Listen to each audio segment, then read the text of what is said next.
Saludos, camaradas. ¿Qué tal estáis? Espero que vaya todo bien, que vaya todo perfectamente. Como bien sabréis, el pasado domingo 28 de mayo se celebraron elecciones municipales y autonómicas en España. Y estas elecciones están dando mucho que hablar. ¿Por qué? Pues porque puede llegar a ser la antesala de lo que pueda pasar en las próximas elecciones generales. Hay que decir también que las elecciones generales estaban previstas para diciembre de este año, pero un día después de las elecciones municipales y autonómicas, el presidente del gobierno de España, Pedro Sánchez, ha anunciado que va a haber un adelanto electoral al 23 de julio de este año. ¿Vale? Luego entraremos a hablar acerca de esta cuestión porque es muy importante la jugada política que se ha jugado Pedro Sánchez, ¿vale? Y hay que analizarlo fríamente. Entonces, mucha gente, tanto que vive en España como que no vive en España, nos ha pedido que hagamos un análisis de lo que ha pasado en estas elecciones. Y bueno, como nos ha tocado muy de cerca y lo tenemos todavía bastante calentito, como quien dice, ¿no?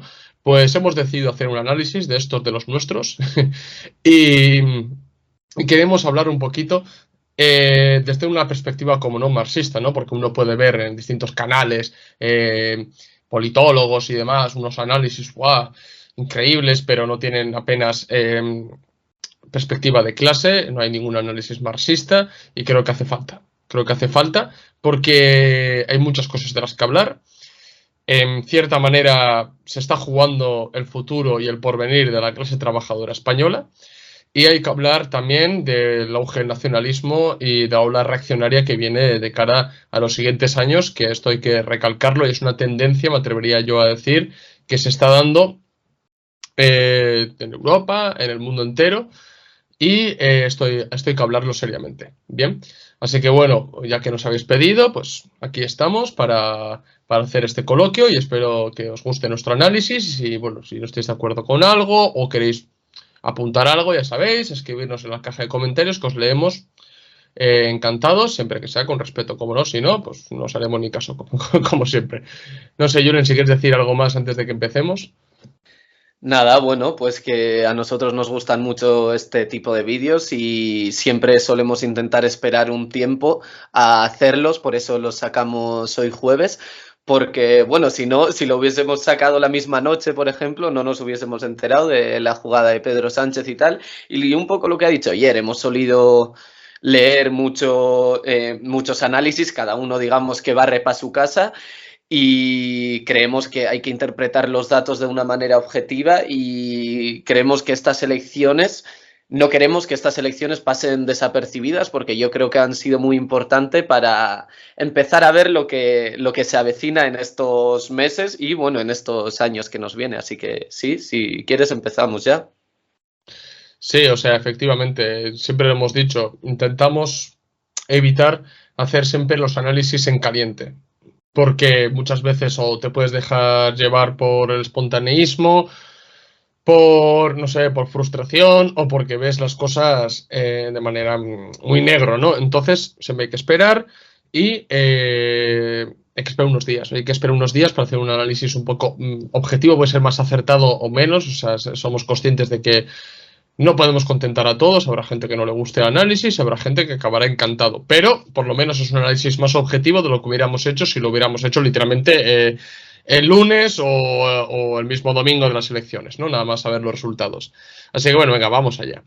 A ver, primeramente, debido a la cantidad de seguidores que tenemos que no residen en España e igual desconozcan cómo se celebran las elecciones en España, nos vemos en la obligación de explicar un poquito en qué consisten las elecciones municipales, autonómicas, ¿no? Porque en otros países hay elecciones legislativas, elecciones presidenciales, ¿no? En España no hay. En España hay elecciones municipales, autonómicas y generales. ¿De acuerdo? Entonces, bueno, tenemos que explicar un poquito cómo va esto para que la gente no se pierda, ¿vale? Lo vamos a hacer rápidamente porque no queremos detener un poco el análisis de los resultados que han arrojado las elecciones del 28 de mayo. Pero bueno, espero que se nos entienda. A ver, en España se celebran elecciones municipales, ¿vale? En el que en estas elecciones los vecinos de un municipio escogen al que va a ser su alcalde y los concejales para 4 años, ¿vale? O sea, la vecindad de cada municipio de España elige a cada miembro de su ayuntamiento, Bien, simplemente pues son municipales, pues al fin y al cabo es como se conforman las municipalías en España, ¿vale? Que es el poder que tenemos más a mano, ¿no? O sea, los vecinos, ¿no? Cuando tenemos algún problema administrativo o lo que fuera, siempre acudimos al ayuntamiento, ¿no? A las municipalías. Y bueno, en estas elecciones, pues lo que se ha votado es quién va a ser el alcalde, cómo se van a conformar las concejalías y demás. Esto es muy importante porque no es la misma manera de votar que las generales, porque mucha gente vota a las municipales a un partido porque conoce a la persona, ¿vale? Y cree que va a hacer bien para el pueblo, pero luego las generales, para conformar el Congreso de los Diputados y luego investir un presidente, luego vota otro partido. Pues porque es más afín a su ideología, ¿entendés? Yo puedo votar a un colega que se ha presentado por un partido que se lo ha inventado, ¿vale? Y porque creo que va a hacer las cosas bien, pero luego en las generales puedo votar a un partido grande porque quiero que el presidente sea X o Y, ¿vale? Espero que se me entienda. Luego, las elecciones autonómicas. Esto tal vez es una rareza en la política internacional. ¿Por qué? Porque comunidades autónomas solo existen en España, por lo que conviene explicar. Las elecciones autonómicas, los ciudadanos de 17 comunidades autónomas, hay 17 comunidades autónomas en España, y 2 ciudades autónomas, Ceuta y Melilla, eligen a los miembros de los respectivos parlamentos autonómicos, perdón. Bien. España no es un estado centralizado, no es como Francia. Bien. España es un estado descentralizado cuasi federal. ¿Por qué decimos cuasi federal? Pues porque no figura en la Constitución española que España sea un estado federal. Bien, sino que en España hay un estado de las autonomías. Hay comunidades autónomas. Bien, la comunidad autónoma vasca es una comunidad autónoma, Cataluña es una comunidad autónoma, la Comunidad de Madrid es una comunidad autónoma, ¿de acuerdo? Pero, por ejemplo, luego Guipúzcoa, Vizcaya son provincias, ¿de acuerdo? Ya sé que si me está viendo alguno que vive en España y dice, ¿para qué estás perdiendo el tiempo explicando esto? Bueno, pues para la gente que no vive en España porque igual se pierde con esto, ¿vale? A ver, las comunidades autónomas son entidades territoriales dotadas de autonomía, con instituciones propias, representantes propios, determinadas competencias legislativas, ejecutivas y administrativas. Bien, se puede parecer a una federación, bueno, pero no son como tal, o sea, no son como los Landers en Alemania. Se pueden asemejar más o menos, pero son comunidades autónomas. ¿Cuál es el fallo de España, por ejemplo? Que algunas comunidades autónomas tienen mayores competencias que otras. ¿Vale? Es incomparable, por ejemplo, las competencias que puede llegar a tener la comunidad autónoma vasca, Euskadi, ¿no? Que Extremadura. ¿Vale? Y entonces, ¿qué es lo que ocurre? Que muchas veces el Congreso de los Diputados acaba convirtiéndose, lo que digo yo, en un foco en el que se regatea, literalmente, ¿no? Y también favorece mucho al nacionalismo, también, en este sentido. O de un fenómeno que está surgiendo en los últimos años también, que es el regionalismo. También, con partidos como Teruel existe, Soria ya, porque son territorios que literalmente se sienten abandonados y quieren barrer para su casa también al ver que partidos grandes no hacen por su territorio, ¿no? Entonces, bueno, en las elecciones autonómicas también los ciudadanos tienen la oportunidad de elegir a esos representantes de la comunidad autónoma. Bien, huelga decir que el 28 de mayo no se votó en todas las comunidades autónomas. ¿Vale? Hay algunas comunidades autónomas, Euskadi, Cataluña, Andalucía y alguno más que igual se me escapa, pueden convocar elecciones propiamente, o sea, tienen derecho, ¿no?, de convocar elecciones autonómicas aparte. Y bueno, el 28 de mayo pues no se hicieron, por ejemplo, en la comunidad autónoma vasca, en Euskadi se hizo, si no recuerdo mal, 2021, ¿no? En mitad de la pandemia, creo que se hizo un problemón también con eso. Cataluña también se hizo durante la pandemia y demás. Así que bueno, pero por ejemplo en Madrid sí hubo votación el 28 de mayo, en Asturias, bueno, en diferentes sitios de España, ¿vale?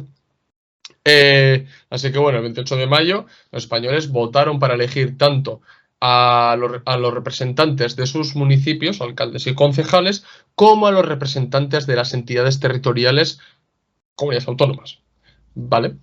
Entonces, bueno, eso es un poquito lo que quiero explicar respecto a las comunidades autónomas para la gente que no reside en España o que desconozca cómo se celebran las elecciones en España, y luego están las generales, en las que ya se vota, ¿no?, para constituir un Congreso de los Diputados, y de ahí sale investido un presidente, ¿vale? Así, un poquito repaso a la realidad política de España para que lo conozcáis mejor. Luego también es importante comentar que desde la transición española y desde que se volvió a instaurar la democracia burguesa en España, estas elecciones autonómicas o municipales han solido ser el preludio de lo que vienen las elecciones generales. Y ni qué decir tiene esta vez que son el mismo año.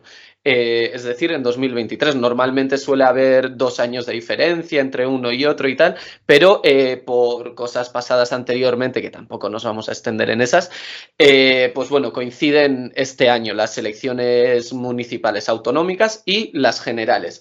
Oyer bien ha dicho que suele cambiar el voto, digamos, a los nombres de los partidos, ¿no? Pues desde las municipalías, ayuntamientos, a las generales, al final representan cosas muy distintas. En algunos la gente vota y en otras, en las generales, se abstiene. Hay mucho cambio dentro de esta estructura.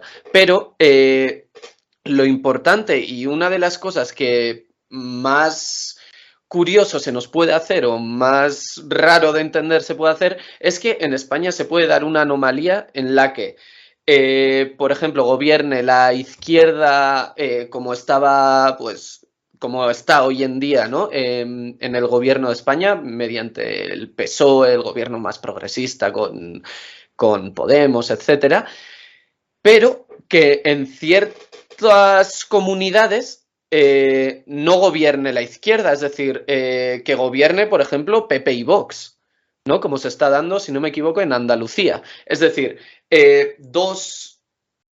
dos movimientos antagónicos que están gobernando, pero claro, cada uno tiene sus competencias. ¿Qué pasa?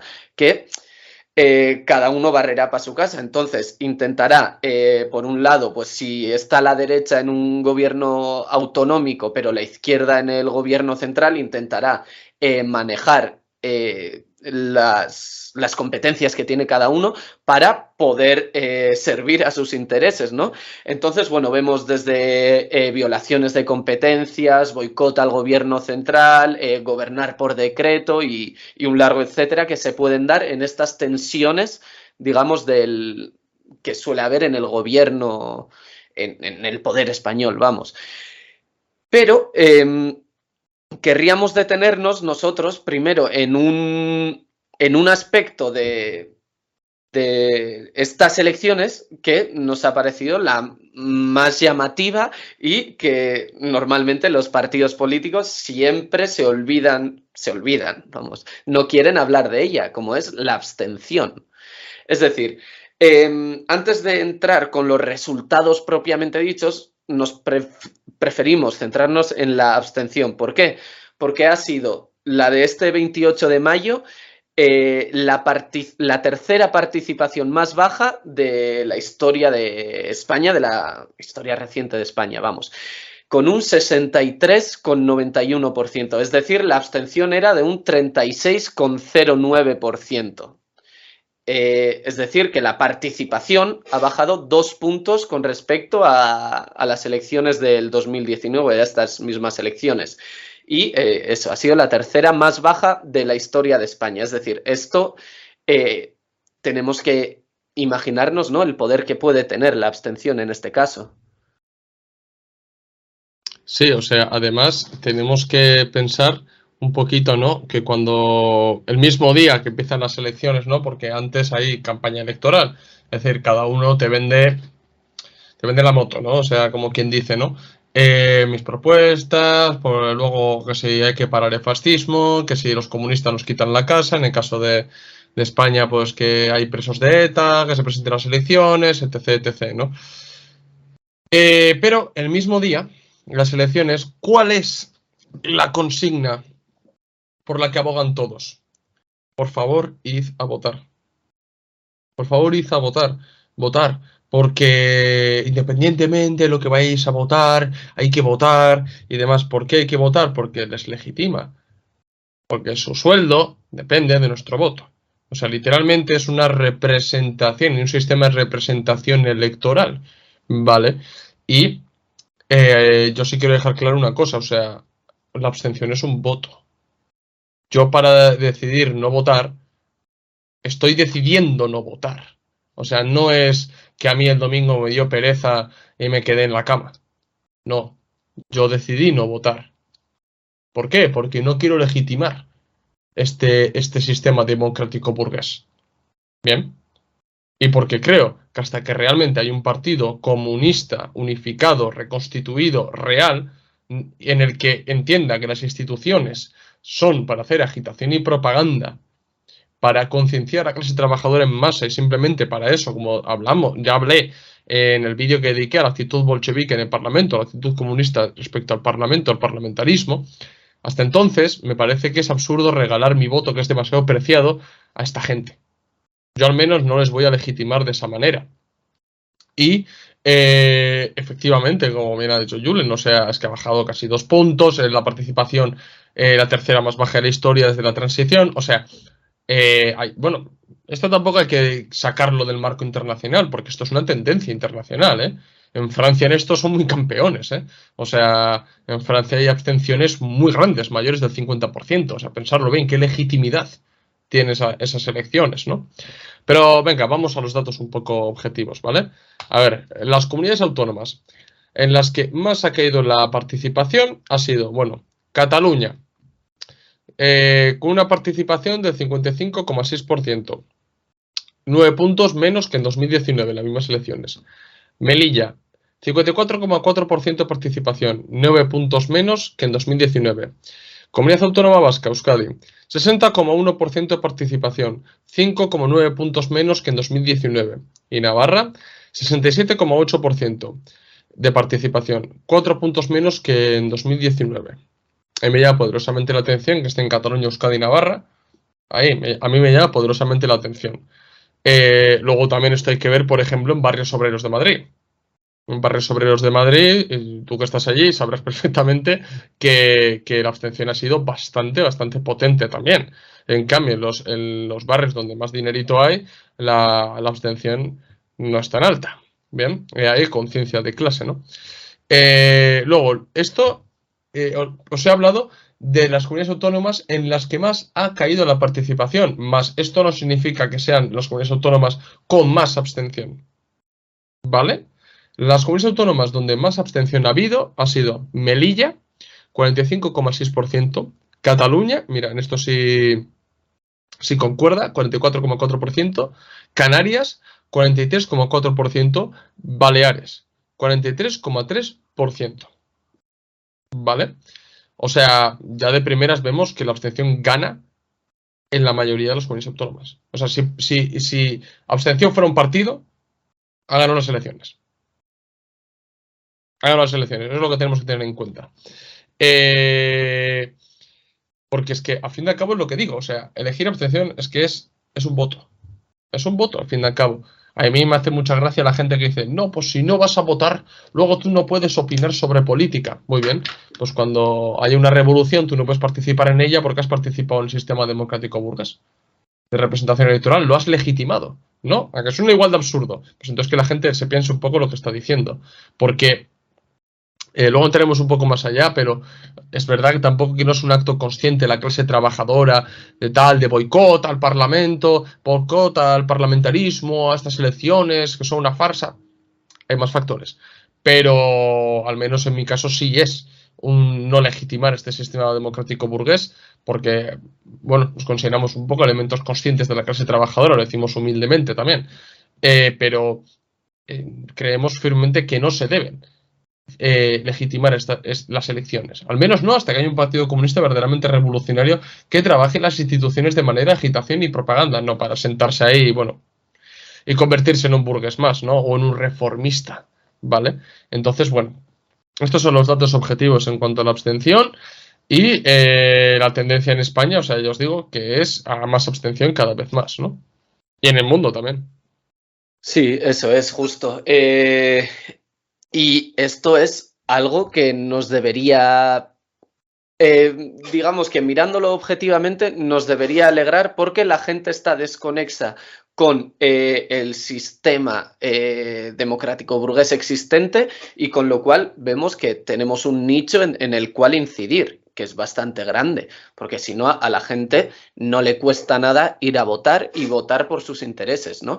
Entonces, aquí lo que hace falta recalcar es que la abstención no ha sido gracias a méritos de sectores de izquierdas, de comunistas y tal, no, ha sido literalmente por deméritos de la izquierda de hoy en día que está, por ejemplo, participando en el gobierno o, bueno, en las actitudes que pueden tener ciertos grupos también de izquierdas, comunistas, anarquistas, englobando todo en izquierda, pues en sus actitudes. Y esto a nosotros nos da pena porque a nosotros nos hubiese gustado que fuese una abstención consciente y tal, pero bueno, nosotros vemos que la abstención como tal se debe a dos factores en general, ¿no? Es decir, mucha gente, muchos movimientos de izquierdas han propugnado la abstención, pero vamos, no son lo suficiente como para meterse la abstención en el bolsillo y decir que eso es gracias a ellos, y ninguno lo ha hecho, gracias a Dios, ninguno es tan iluso. Pero nosotros vemos que, por un lado, la abstención se da por un cansancio de la gente, es decir, desde los más jóvenes hasta los más adultos. Hoy en día la mayoría de la gente que va a votar ha vivido ya en democracia en España, ¿no? A partir de la transición. Y ha visto lo que es el circo electoral en el que estamos hoy en día, el circo parlamentario y de lo realmente hasta cierto punto inútil que puede llegar a ser lo que están haciendo, las medidas que pueden llegar a tomar y que sus vidas sustancialmente, la vida de la clase trabajadora no cambia. Con lo cual, responde no yendo a votar. ¿Por qué? Porque si no hay nada que te motive, y esto lo quiero hilar con el segundo punto, que es que hay una desconexión total, sobre todo de la izquierda, que es los que más se abanderan, ¿no? De las masas populares y tal, hay una desconexión total para con la clase trabajadora. Y eso es lo que hace que la gente tampoco se motive. Es decir, si ves un circo electoral que la gente no te representa ni las ideas ni las medidas que toman, pues ¿qué haces? No votar. Y esto sobre todo se ve en las clases populares, como bien ha dicho ayer anteriormente, ¿no? Son los obreros los que no decidimos ir a votar. ¿Por qué? Porque por las razones que acabamos de decir, porque dicen, ¿y a quién voy a votar yo? Si o todos son lo mismo o los que no son los mismos se convierten al final en lo que juraron luchar, ¿no? Entonces, aquí es importante decir que la abstención, no sabría decir en qué porcentaje, pero vamos, en más del 90% seguro, es de la clase obrera. Es decir, si analizásemos de todos los que tenemos derecho a votar, ¿cuántos no hemos votado? Daría probablemente más del 90% de la clase obrera. Y esta clase obrera, concretamente, suelen ser los votos que ha perdido la izquierda, sea una izquierda estatal, digamos, como puede ser Podemos, o izquierdas independentistas, como podría ser la izquierda abertzale con EH Bildu en el País Vasco o en Cataluña con RC, CUP, etcétera. Y es decir, que la subida de la abstención y que casualidad la bajada de la izquierda se pueden hilar fácilmente con esto de que son la clase obrera los que han decidido no ir a votar. Pero luego solamente hay una anomalía que luego hablaremos, ¿no? Que es el caso de Bildu, ¿no? Porque, claro, el caso de Bildu es bastante paradigmático, luego veremos, porque, claro, la abstención la ha favorecido. Pero ahí hay otras cuestiones que tenemos que indagar un poco más y que aconsejaría a mucha gente en España que desconoce completamente la realidad de Euskadi, ¿vale?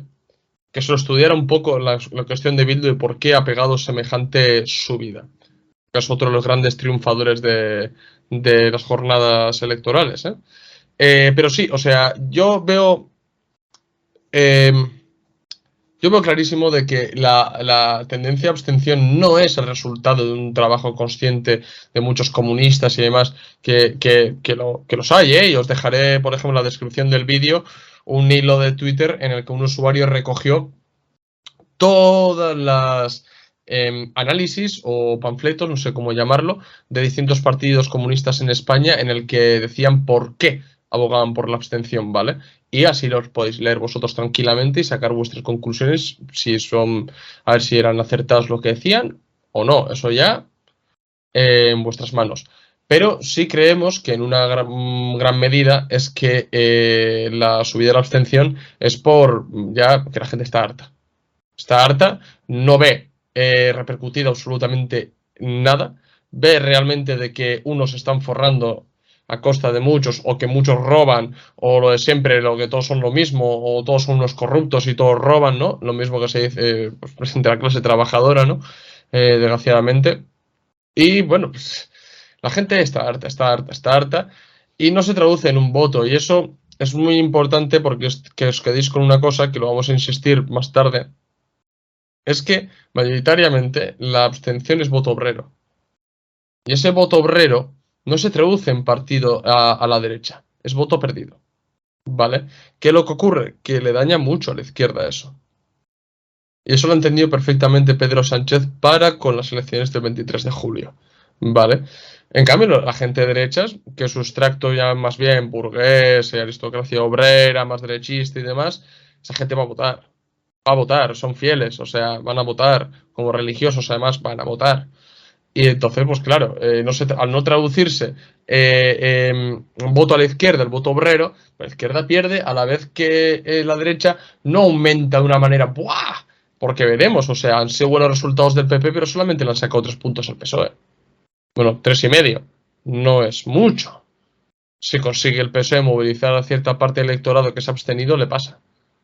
Por eso mismo, tenedlo en cuenta. Otra cosa es lo que pasó con la mayoría absoluta del PP. Eso ya son otros mundos. Pero tenedlo en cuenta, tenedlo en cuenta. ¿Por qué he dicho antes que todos en el mismo día dicen ir a votar, ir a votar? Sobre todo la izquierda, ir a votar. ¿Por qué? Porque daña a la izquierda la abstención. Esa izquierda, la parte izquierda, el capital, ¿de acuerdo? No nos olvidemos nunca de eso. Por eso mismo, abstenerse es un voto.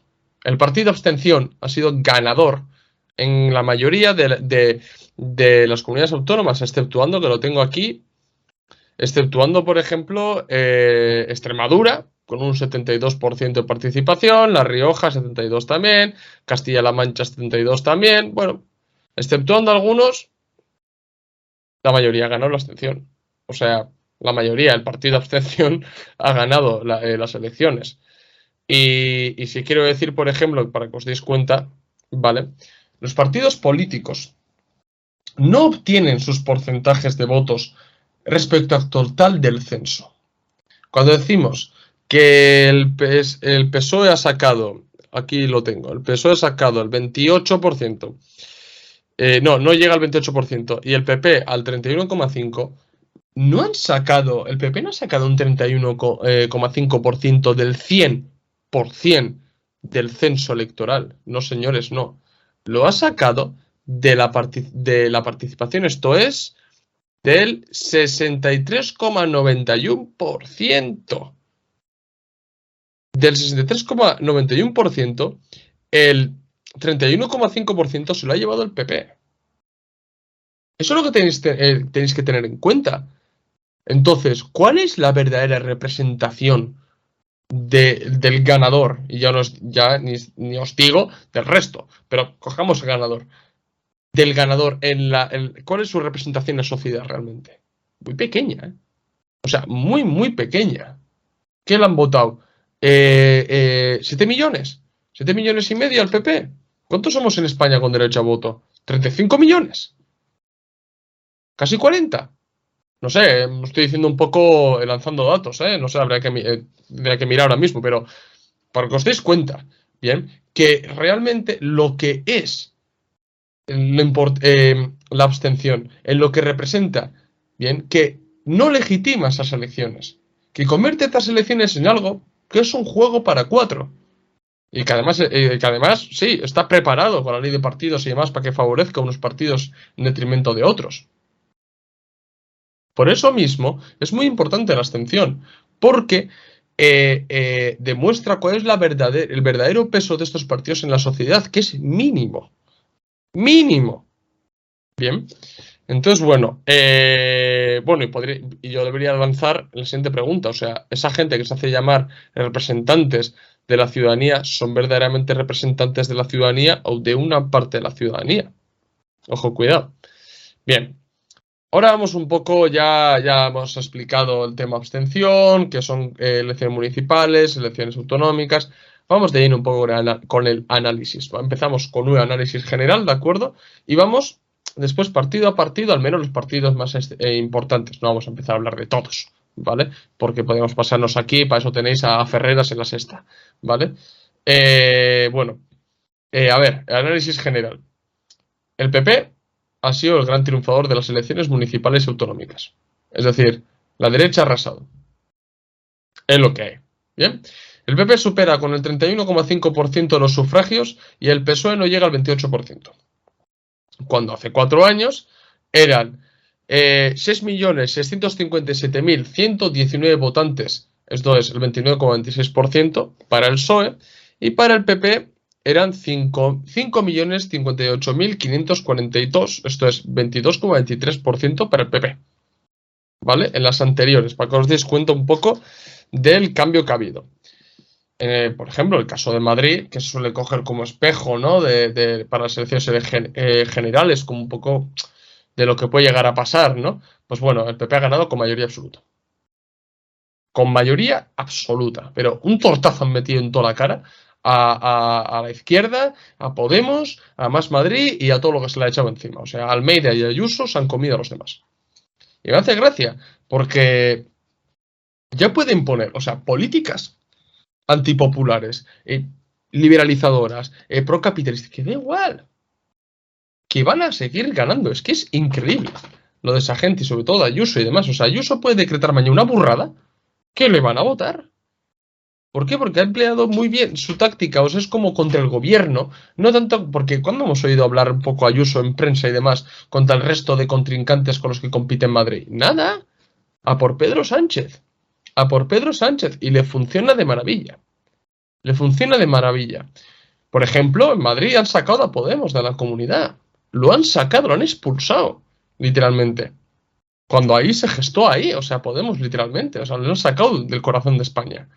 El resto de España, por ejemplo, el PP le ha conseguido arrebatar al PSOE los gobiernos de Aragón, Cantabria, Canarias, Baleares, Valencia, Extremadura, La Rioja. O sea, os pongo el mapa, o sea, el mapa de los resultados municipales, ¿vale? Si lo veis, o sea, sí, hay rojo y demás, pero hay muchísimo azul. Pero es que muchísimo azul. Bien, estas son las municipales, ¿vale? Veis tantos puntos porque son todos los municipios que hay en España, ¿de acuerdo? Muchísimo azul. Hace unos años era distinto, era más rojo, ¿vale? Luego podéis ver donde ya cambia un poco el color es en Euskadi y Cataluña, en el que ya ahí entra PNV, que es el verde más oscuro, Bildu verde más clarito, ¿de acuerdo? Y en Cataluña, como me pierdo con los partidos, no me atrevo a decir, pero también eso, ahí estarán pues lo que es lo que era el partido un poco de Puigdemont y compañeros, Junts per Catalunya, ¿no? Creo que era, ¿no? RC y compañía, ¿no? Bueno, pues ahí lo podéis ver. Y pues, el cambio, o sea, es que es notorio, es mucho azul, ¿bien? Sobre todo en el centro, mirar Madrid, o sea, es azul puro. O Andalucía, que es casi históricamente también un bastión del PSOE, ese mogollón de azul. Eso se ve un poco cómo lo ha conseguido arrebatar también municipios muy importantes el PP al PSOE. En cuanto al mapa autonómico, que también os lo pongo, aquí podéis ver, o sea, Asturias rojo, Cantabria azul, La Rioja azul, Navarra UPN, pero bueno, derecha, Aragón azul, Valencia azul, Murcia azul, Extremadura, bueno, Extremadura ha habido empate técnico, pero bueno, aquí lo marcan como azul. Bueno, será porque habrá más posibilidades de pacto con la derecha. Bueno, Baleares azul, Canarias no, Canarias rojo, Madrid azul. Y luego las demás, pues bueno, eso es lo que decimos, que no en todas se ha celebrado elecciones autonómicas, ¿vale? A ver, luego puede haber alianzas. Bien, esto es otra de las cosas particularidades de la política española. O sea, por ejemplo, el PSOE ha ganado en Asturias, pero necesita otros partidos para gobernar, ¿vale? Y lo mismo le pasa al PP en Aragón o en Valencia. O sea, sí, ha ganado, pero depende de Vox. No creo que se vaya a juntar con PSOE para gobernar. Depende de Vox. Por lo que también, según por dónde van las alianzas, estos mapas que os he puesto aquí pueden cambiar, ¿vale? Pero bueno, a grosso modo lo que podemos decir es que la derecha ha irrumpido con fuerza en el panorama político. Esto lo llevamos diciendo 2 años en el canal. Que la izquierda se iba a pegar un tortazo. Lo llevamos diciendo, pero no sabéis cuánto tiempo. Oh, sois unos agoreros, unos pesimistas, que se va a llevar un tortazo enorme. Y concretamente Podemos. Y yo no sé si viven tan en mundo de Yuppie que no se han dado cuenta de esto. Bueno, creo que sí se estaban dando cuenta, pero no lo querían aparentar. Pero es que se está cumpliendo la predicción que hicimos. O sea, es que tal cual. O sea, gobiernos súper progresistas derivan en frustración y en voto a la derecha y derecha más reaccionaria. Y se ha visto en la mayoría de los sitios en los que han gobernado. Es que se ha visto. Por ejemplo, los camaradas chilenos. O sea, no tengáis ninguna duda que después de Boric es que va a venir una oleada reaccionaria en Chile que va a asustar. Es que va a asustar. Y en muchos países, ¿eh? Desgraciadamente en muchos países. A ver Argentina, ¿eh? A ver Argentina, ¿eh? También, cuidado, que están en Milei y compañía por allí. Cuidado, que también lo mismo, un gobierno súper progresista, súper de izquierdas, y luego, tortazo que te pego. Es que es tal cual, después de esta izquierda unicornio, ¿no? Esta izquierda súper arcoíris, y la socialdemocracia barata del PSOE, pues te viene la derecha más reaccionaria y te viene una oleada reaccionaria, porque la gente acaba hasta aquí de todo eso. Bien. Y una cosa os digo también, pese que el PSOE y Podemos, por ejemplo, se han jugado la carta de no hemos aprobado políticas súper progresistas, ¿no? Para la clase trabajadora media, como tanto le gusta hablar a Pedro Sánchez de clase trabajadora media, ¿no? Pero es que, ¿y qué? Si no habéis sabido validar eso. Yo como comunista me parece puro reformismo, me parecen migajas y me parece además que todas esas políticas van acompañadas de chupar a la clase trabajadora mediante impuestos, hasta más no poder, ¿vale? Porque en eso se sustenta el estado del bienestar. El Estado no tiene ninguna fuente de riqueza que no sea el ingreso impositivo. Es que no tiene otras, desgraciadamente no la tiene. Y claro, no he sabido validar la izquierda socialdemócrata y la nueva izquierda en España no ha sabido validar esas políticas progresistas para hacer que le voten. ¿Vale? La gente ponía muchos podemitas, ¿no? Hemos subido el salario mínimo interprofesional, hemos subido el salario, nos ha acordado con la patronal subir el salario, no sé qué, no sé qué, no sé qué, ahora no me sé todas las leyes que han aprobado, pero muchísimas leyes, ¿no? Pero si no sabes validarlas, no sabes darlas por bueno en unas elecciones, no valen absolutamente para nada. Porque los comunistas saben perfectamente que son migajas. Pero la clase trabajadora, y sobre todo la clase trabajadora que anda mal, y que les han podido venir bien, en cierta manera, estas políticas reformistas, esas migajas que le han podido venir muy bien, no han sabido verlas y decir, joder, si a mí me han ayudado. No ha sabido hacer eso el gobierno. Bien. Y además, esas políticas reformistas, esas mejoras parciales que han dado a la clase trabajadora, han ido acompañadas de claudicaciones constantes hacia Marruecos, pero implicación seria en la guerra de Ucrania. En todas esas mejoras decían, no, 400 euros para los jóvenes, para la cultura, y luego para que tú accedas a eso, una burocracia excesiva para que la gente se aburra y no los coja. Esas ayudas, que esas otras cosas, la burocracia. Bien, porque la excesiva burocracia mata todas las mejoras. No, ayuda para no sé qué. Bien, vas a pedir la ayuda y te ponen 50.000 trabas y quiero esto, quiero este papeleo y quiero lo otro, ¿no? Y no obtienes la ayuda. O te cansas y dices, mira, pues paso, colega. Y no obtienes la ayuda. O literalmente vender todo el rato diálogo social entre patronales y sindicatos, pero hijo mío, pero si eso es literalmente traicionar a la clase trabajadora. O sea, la patronal no tienes que dialogar, se lo tienes que imponer. Pero bueno, no se lo puede impedir mucho más a un Estado democrático burgués socialdemócrata, ¿no? Y el PP ha jugado muy bien, ha planteado un ambiente electoral tóxico, radicalizado, polarizado, en el que ha dicho, sí, habréis aprobado cosas, ERTES y no sé qué y no sé cuántos, pero voy a plantear un tablero de juego de arenas movedizas que no vais a saber andar sobre ellas. Y os vais a hundir. Eso es lo que ha hecho. Ha jugado, para mí el PP ha jugado muy bien, porque además luego entraré un poco más, pero es que ni siquiera ha dejado que Vox plantee ese juego. Lo han hecho ellos. Además, un partido capaz de gobernar, porque Vox no le veo capaz de gobernar. Pero PP sí. Y ha dicho, no, yo planteo este juego. Yo planteo una situación tóxica. Y os vais a hundir. Y eso es lo que ha hecho, porque el PSOE y PP se han jugado la jugada eso de políticas progresistas y demás, pero calma, sosiego, no, la gente lo va a entender nuestras políticas progresistas. Una mierda que lo va a entender, la gente ha visto todas las cosas que habéis hecho. La gente ha visto luego, cuando venía la campaña electoral, que si había fraudes de votos, no sé qué, si en esos sitios ha salido el PP. O sea, claro, no han sido para nada inteligentes en ese sentido el PSOE y menos Podemos, porque además Podemos ahora está llorando, literalmente.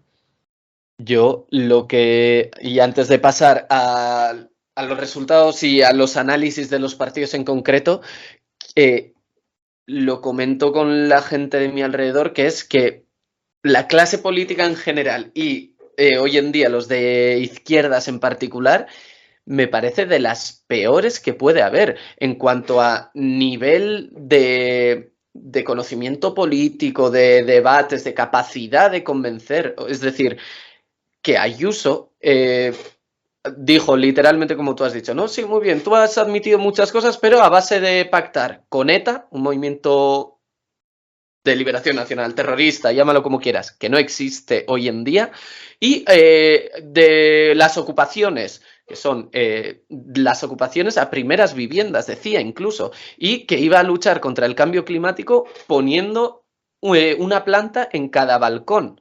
Es decir, yo soy un político serio y me dice eso y es que me río en su cara y le escupo como ella es la que peor hace para el cambio climático, dando ayudas a Florentino Pérez, a su hermano, al otro. Pero es que no han jugado a eso, parece que se hacían pequeños delante de Ayuso y ya está. Y es que a mí me parece penoso el nivel en el que estamos y el no ir de cara y confrontarle, porque parece que les da miedo confrontar con, digo Ayuso porque ha sido yo creo como la persona en este caso, ¿no? Pero es que me parece algo tan simple de rebatir, tan fácil y más con toda la corrupción que ha habido, o sea, que han estado comprando incluso votos en ciertas comunidades, o sea, es que te lo dejan votando en el área pequeña y la despejas, parece, pero bueno. No sé si quieres decir algo sobre esto, Oyer, o... Sí, o sea, efectivamente, o sea, hemos llegado a un nivel de infantilización dentro de la política que alguien, efectivamente, como Ayuso, es que, sí, es que es Ayuso, ¿sabes? O sea, puede decir chorradas, o sea, literalmente chorradas, es que eso es, no, voy a combatir el cambio climático poniendo flores en el balcón, y dices, pero a ver. En Madrid, que la temperatura sube, que la contaminación y tal, lo fácil que sería, pero... Y dices, a ver, es que efectivamente lo deja a huevo para que remates en el área pequeña para que metas gol. Y no.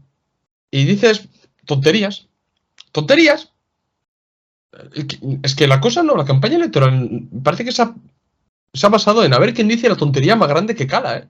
Que cala. Y eso viene literalmente porque nos estamos dejando empapar por el politiqueo estadounidense, ¿eh? O sea, a ver quién dice la mayor gilipollez que convenza al electorado. Literalmente. No es serio, es que no es serio. No es serio, pero es que tampoco es serio, por ejemplo, lo que hace Podemos. O sea, que está en una desconexión total de la realidad. Y luego le sale mal y llama fachapobres a la gente.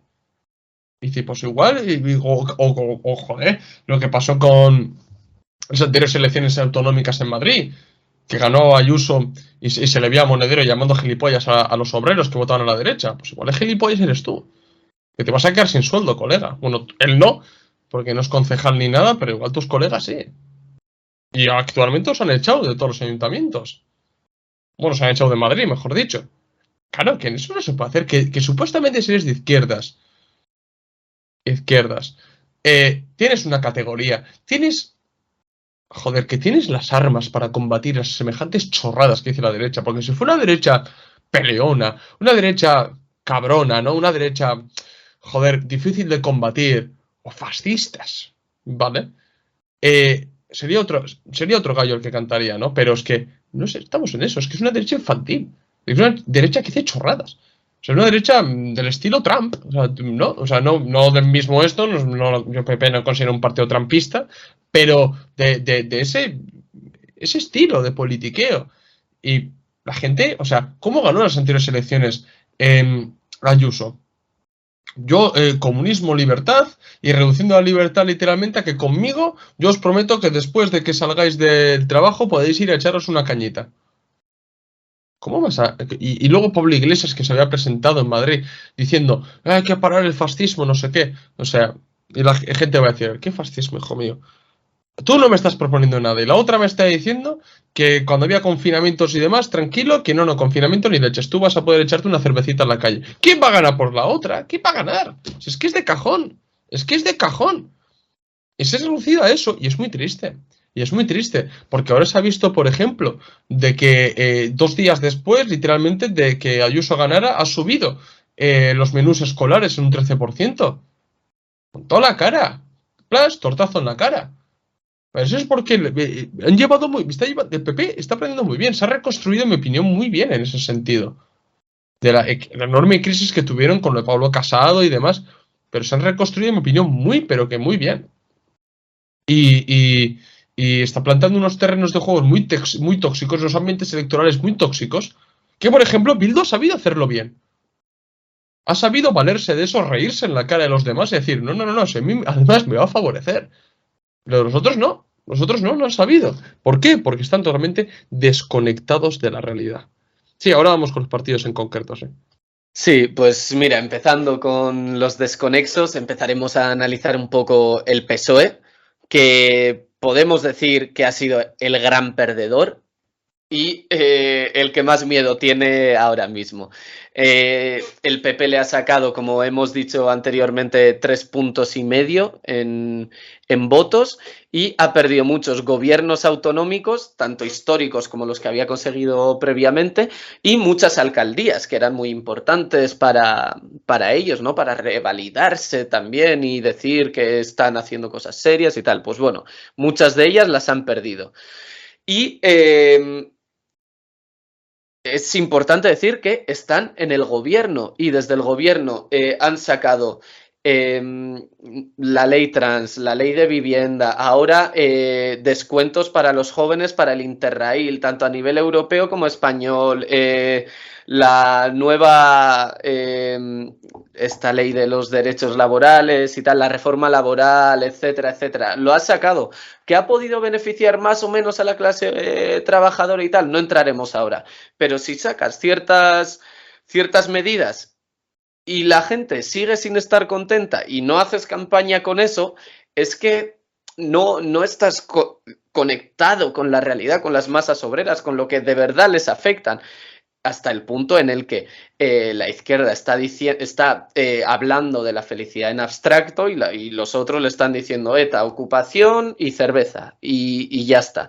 Entonces, de repente el PSOE se ha visto entre la espada y la pared. Ha dicho, en toda España acaba de subir la derecha, ya no solo el PP, sino la derecha en general, en detrimento de la izquierda, una barbaridad, con lo cual tengo que mover ficha.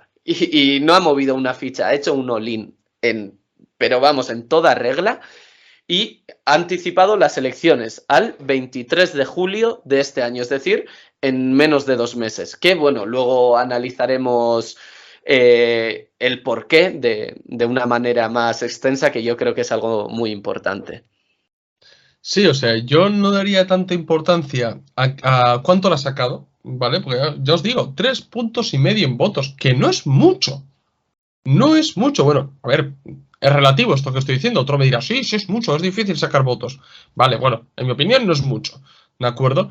Yo aquí lo que sí quiero hablar es cuotas de poder. Alcaldías clave. Gobiernos autonómicos clave. Jeje. Y financiación. Y financiación, amigos, y financiación. Mucho ha perdido el PSOE, mucho, mucho. Y sobre todo el prestigio como partido. O sea, prestigio como partido, porque ¿qué es lo que ha ocurrido? ¿Qué es lo que muchos varones del PSOE han hecho? No, no, si nosotros hemos perdido por factores externos, no por mi trabajo en la alcaldía. Es decir, culpa de Pedro Sánchez. Porque ha pactado con etarras y con independentistas y ha sacado violadores a la calle y lo otro en la moto. O sea, tiene una posición interna dentro del partido que efectivamente el olín que ha hecho adelantando las elecciones, si le sale bien, se va a convertir en auténtico sheriff, Pedro Sánchez, pero como le salga mal, espérate el PSOE.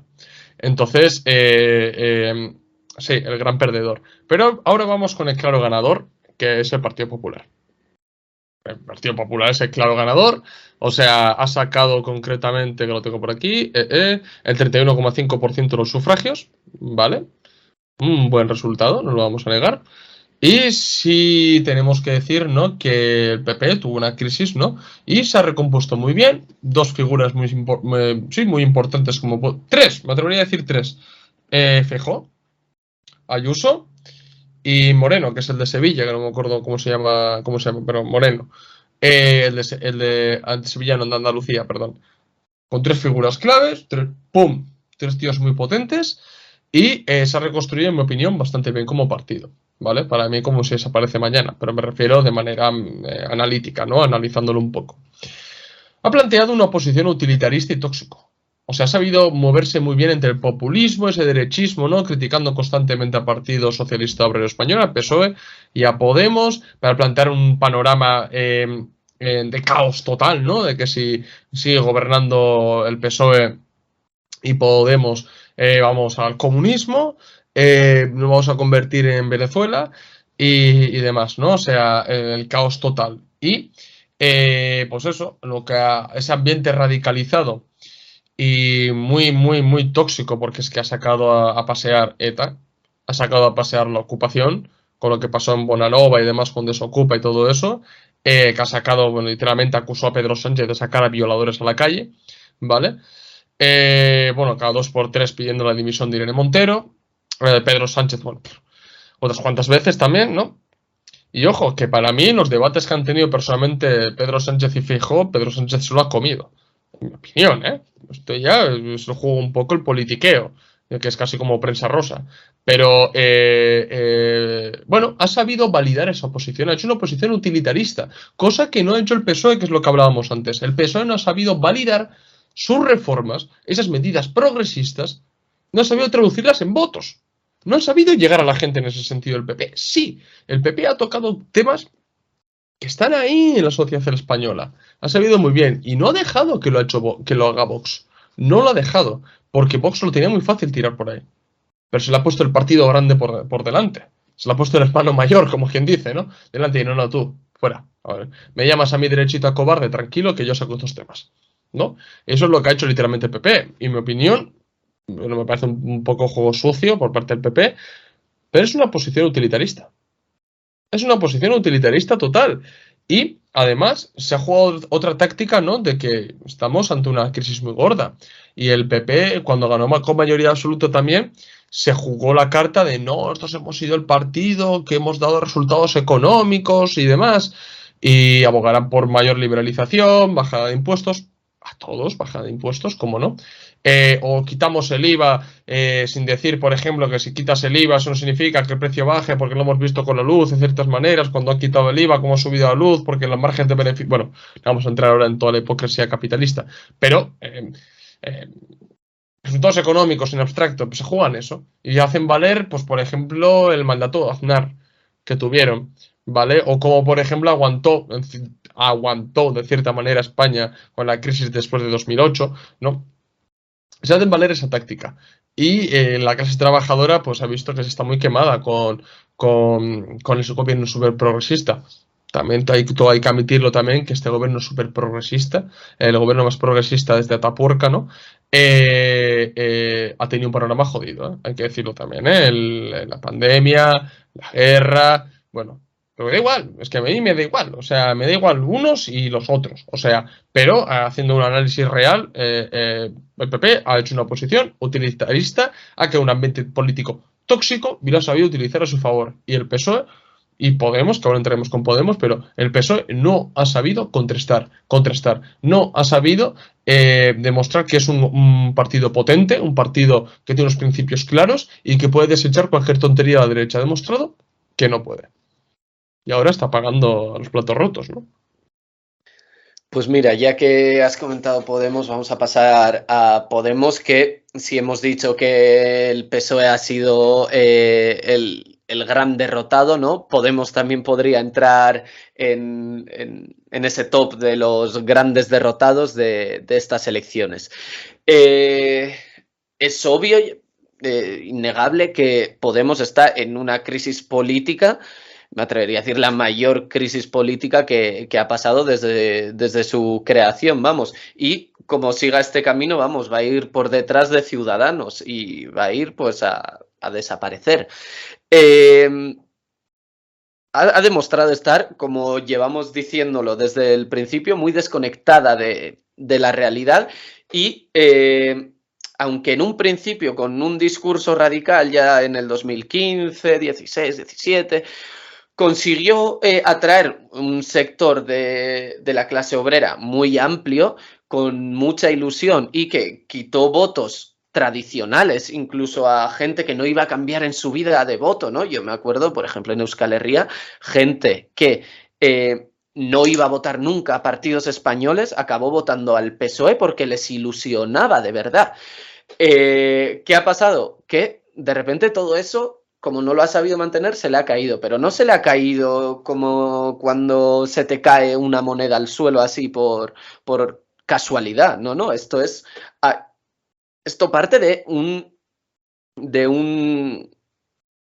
una táctica que ha tenido Podemos, y en este caso yo, por ejemplo, creo que también la ha tenido Bildu, solo que a Bildu le ha salido bien y a Podemos mal, que es el acercarse a la pequeña burguesía, acercarse a la aristocracia obrera y a sectores y colectivos así que están marginados para tener cierto discurso todavía de izquierdas, pero apoyando a esa pequeña burguesía, a esa empresa mediana, etcétera, etcétera, ¿no? Entonces, esto, obviamente, por eso digo que a Podemos no le ha ido bien, porque sus votos han ido a la abstención, pero a Bildu, por ejemplo, sí, le ha quitado muchos votos al PSOE, al PNV, etcétera. Pero bueno, es verdad que también no podemos negar, ¿no?, que el ambiente polarizado que ha habido en estas elecciones, ¿no?, como ya era explicado de antes, le ha venido mal.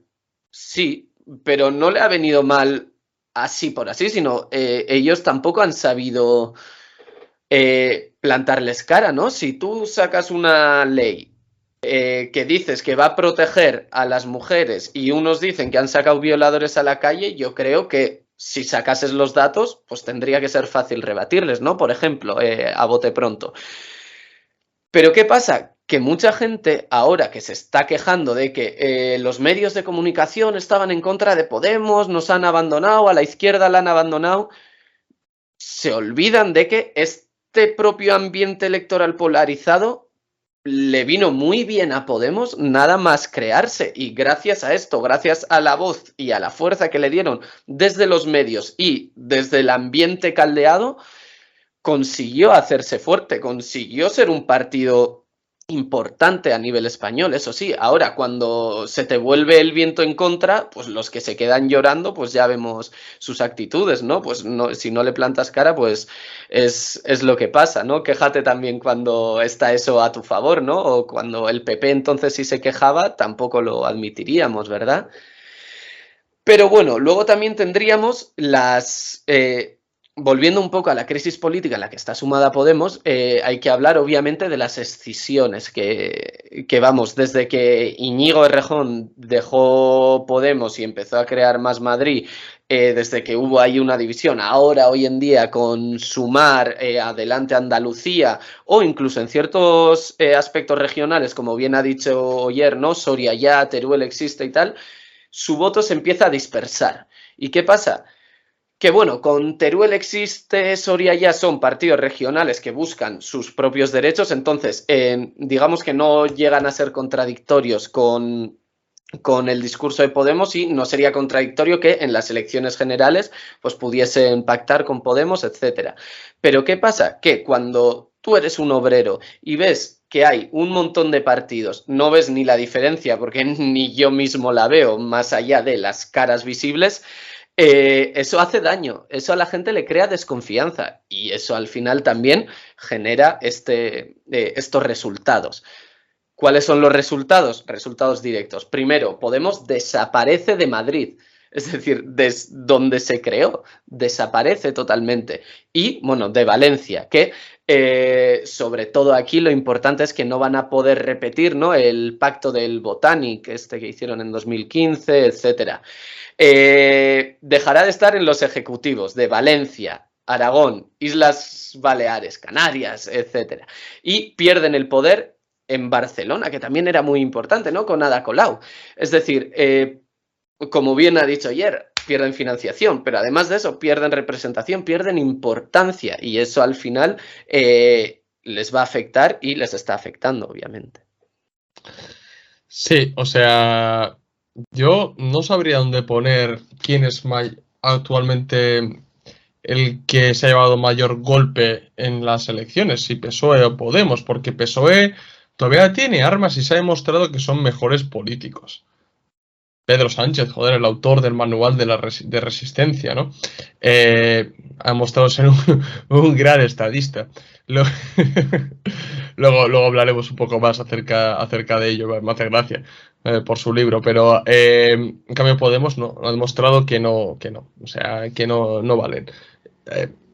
No tengo ningún rencor para gente de Podemos, he batido mucho con gente de Podemos, conozco mucha gente de Podemos, sinceramente no me caen mal, o sea, pero lo han hecho muy mal, o sea, sinceramente han hecho muy mal. Yo, por ejemplo, subí el otro día, pero os lo vuelvo a poner en pantalla. Hay un tuitero, que es el tuitero un poco de cabecera, digámoslo así, ¿no?, de Podemos, que se llama Rubén Hood, ¿vale? Sube cosas interesantes, hay algunas cosas que no estoy de acuerdo con él, pero bueno, dentro de esto creo que sube algunas cosas que, bueno, merece la pena leerlo al menos, ¿no? Así como otra gente derechista no merece ni la pena ni leerlos, o algún otro comunista también, ¿no? En Twitter es la gente random que aparece, ¿no?, que sube cosas que, bueno, sin más. El Rubén Hood mira, os lo leo, os lo pongo aquí. Así dice: autocrítica ni de coña. Cuando tienes a todo un sector mediático hablando de ETA, de liberación de violadores o de ocupas, lo normal es que la balanza se decanta a posturas reaccionarias. El voto es libre, pero está condicionado. Hay que poner al poder mediático en el centro. Mira, a ver, si hay algún suscriptor vasco viéndonos, sabrá perfectamente que el que más persecución política mediática ha sufrido en la vida ha sido la izquierda abertzale en la política española. ¿Vale? Luego entraremos un poco más. De primeras, nosotros no defendemos la izquierda abertzale, pero hablamos de hechos objetivos, ¿vale? O sea, ilegalizaciones de partidos. Podemos no ha sido ilegalizado nunca. Nunca. Se ha cachondeado con eso muchas veces la derecha, pero sabe perfectamente que no lo pueden hacer. Porque Podemos es un partido socialdemócrata de nueva izquierda, de corte de nueva izquierda, ¿no? De la New Left. En cambio, la izquierda abertzale muchas veces ha sido ilegalizado. Ha habido una persecución y ha llegado el momento en que sabe hacer valer eso a su favor. O sea, que un poco de autocrítica ni de coña en sí. No, autocrítica sí tienes que hacer autocrítica.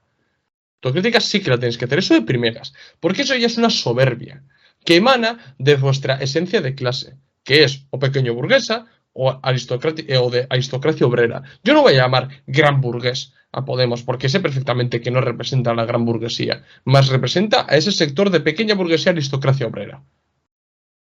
Y realmente estáis muy desconectados de la realidad, porque habéis antepuesto concretamente muchas cosas y reivindicaciones que representan al 0,5% de la sociedad, cuando os habéis olvidado del 99,5%. Es que así de claro, eso es lo que se ha conseguido. Y la gente Ni siquiera habéis hecho suficiente educación para explicar por qué habéis hecho por ese 0,5% de la sociedad. Podéis hacerlo, claro que sí, por supuesto que sí, podéis llevar esa bandera, se me parece fenomenal, pero ni siquiera habéis sabido hacer labor pedagógica o revolucionaria incluso para hacer valer esas medidas y esas reivindicaciones que hacéis. Es que no lo habéis sabido. Y así lo estáis pagando. O sea, en las elecciones municipales ha sido un juicio a todas las políticas posmodernas y la ciudadanía las ha rechazado. No habéis hecho una educación suficiente, no habéis sabido hacer una difusión suficiente. Y todo lo que habéis hecho ha sido culpar a los trabajadores, porque son ignorantes, o son fachas, o son unos reaccionarios, o son los anticuados, homófobos, LGTBI-bófobos y demás, y ya está. Así no vais a ganar el voto a la clase trabajadora jamás. ¿Qué es lo que ocurre? Que esa clase trabajadora va a la abstención. ¿Qué piensa Podemos? ¿Que va a arrancar votos al PP? ¿Que va a arrancar votos a PSOE? Al PSOE tal vez, y no mucho. No me gustaría saber a mí cuál es el porcentaje de votos que puede llegar a arrancar a PSOE. Pero sobre todo, que no tenéis que hacer autocrítica. ¿Qué son las escisiones que tenéis? ¿Pero qué cachondeo es ese? Si cuando mejores resultados obtuvisteis fue cuando estabais unidos. Es verdad también que su programa era incluso un poco más revolucionario, digámoslo así, dentro del margen de que podemos llamar revolucionario. Más progresista, no prostituyamos el término revolucionario. Más progresista. Y sacaste buenos resultados. ¿Qué peleas de egos habéis tenido dentro del partido? ¿Qué chiringuitos os habéis querido montar cada uno? ¿No hay autocrítica que hacer? Por favor, por favor. Una cosa también, lo que ha dejado bastante claro el debacle de Vox, es que ya no hay oportunidad para otro partido izquierdista del estilo Podemos en España. No lo hay. No lo hay. O surge un partido revolucionario o nada. Ya no hay. Sumar por Yolanda Díaz, por su personalidad, pero ya. También, no sé, pero... Y bueno, y luego yo voy a decir la estrategia de Pedro Sánchez, no, es que tengo ganas de hablar de la estrategia de Pedro Sánchez, pero los va a matar a los dos. A Podemos y a Sumar, los va a matar. Así que... Yo aquí... Un momento, autocrítica, replanteamiento de muchos principios y darle un poco al coco, porque vais de camino a seguir el camino de Ciudadanos, o sea... Aquí primero me parece curioso, veía el otro día a Monedero, uno de los creadores de Podemos, ¿no? Que hablaba y decía que, claro, no sé si era Rufián que le decía, joder, pero claro, ahora estáis en el poder. Y decía, no confundamos el gobierno con el poder. En el gobierno, vale, gobiernas y tal, pero el poder no está en el gobierno. O sea, estás diciendo al pueblo que el poder no está en el gobierno, pero luego dices que voten para que no salga la derecha y no se desmorone. Pero si ahora mismo acabas de decir que da igual quién salga, que el poder no está ahí, ¿no? Pero luego te exige el voto y luego, es decir, entran en contradicciones. Y luego lo que leía hoy en Twitter de una persona pues que es de la quinta de Pablo Iglesias y tal, y que decía: este 23 de julio, nosotros, los que estuvimos el 15M, los que incluso estuvimos creando Podemos, etcétera, etcétera, que surgimos para ir en contra del bipartidismo y PSOE-PP la misma mierda es, que se gritaba, ahora nos van a exigir unidad con el PSOE para que no salga la derecha. Es decir, que nos hemos convertido en aquello que criticábamos a nuestros propios padres. Y me parecía curioso cómo al final la historia se repite, ¿no? La primera vez como tragedia, la segunda como farsa. Efectivamente, y ahora vamos a hablar con el otro espectro de la derecha, ¿no? Que es Vox, ¿vale? Que también creo que sí, es uno de los victoriosos de la jornada electoral. Yo llamaría un triunfador silencioso, ¿vale?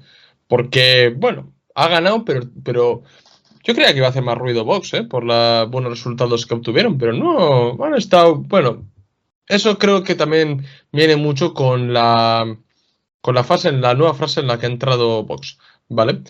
Porque se ha consolidado como fuerza política y sobre todo como partido institucional, ¿vale?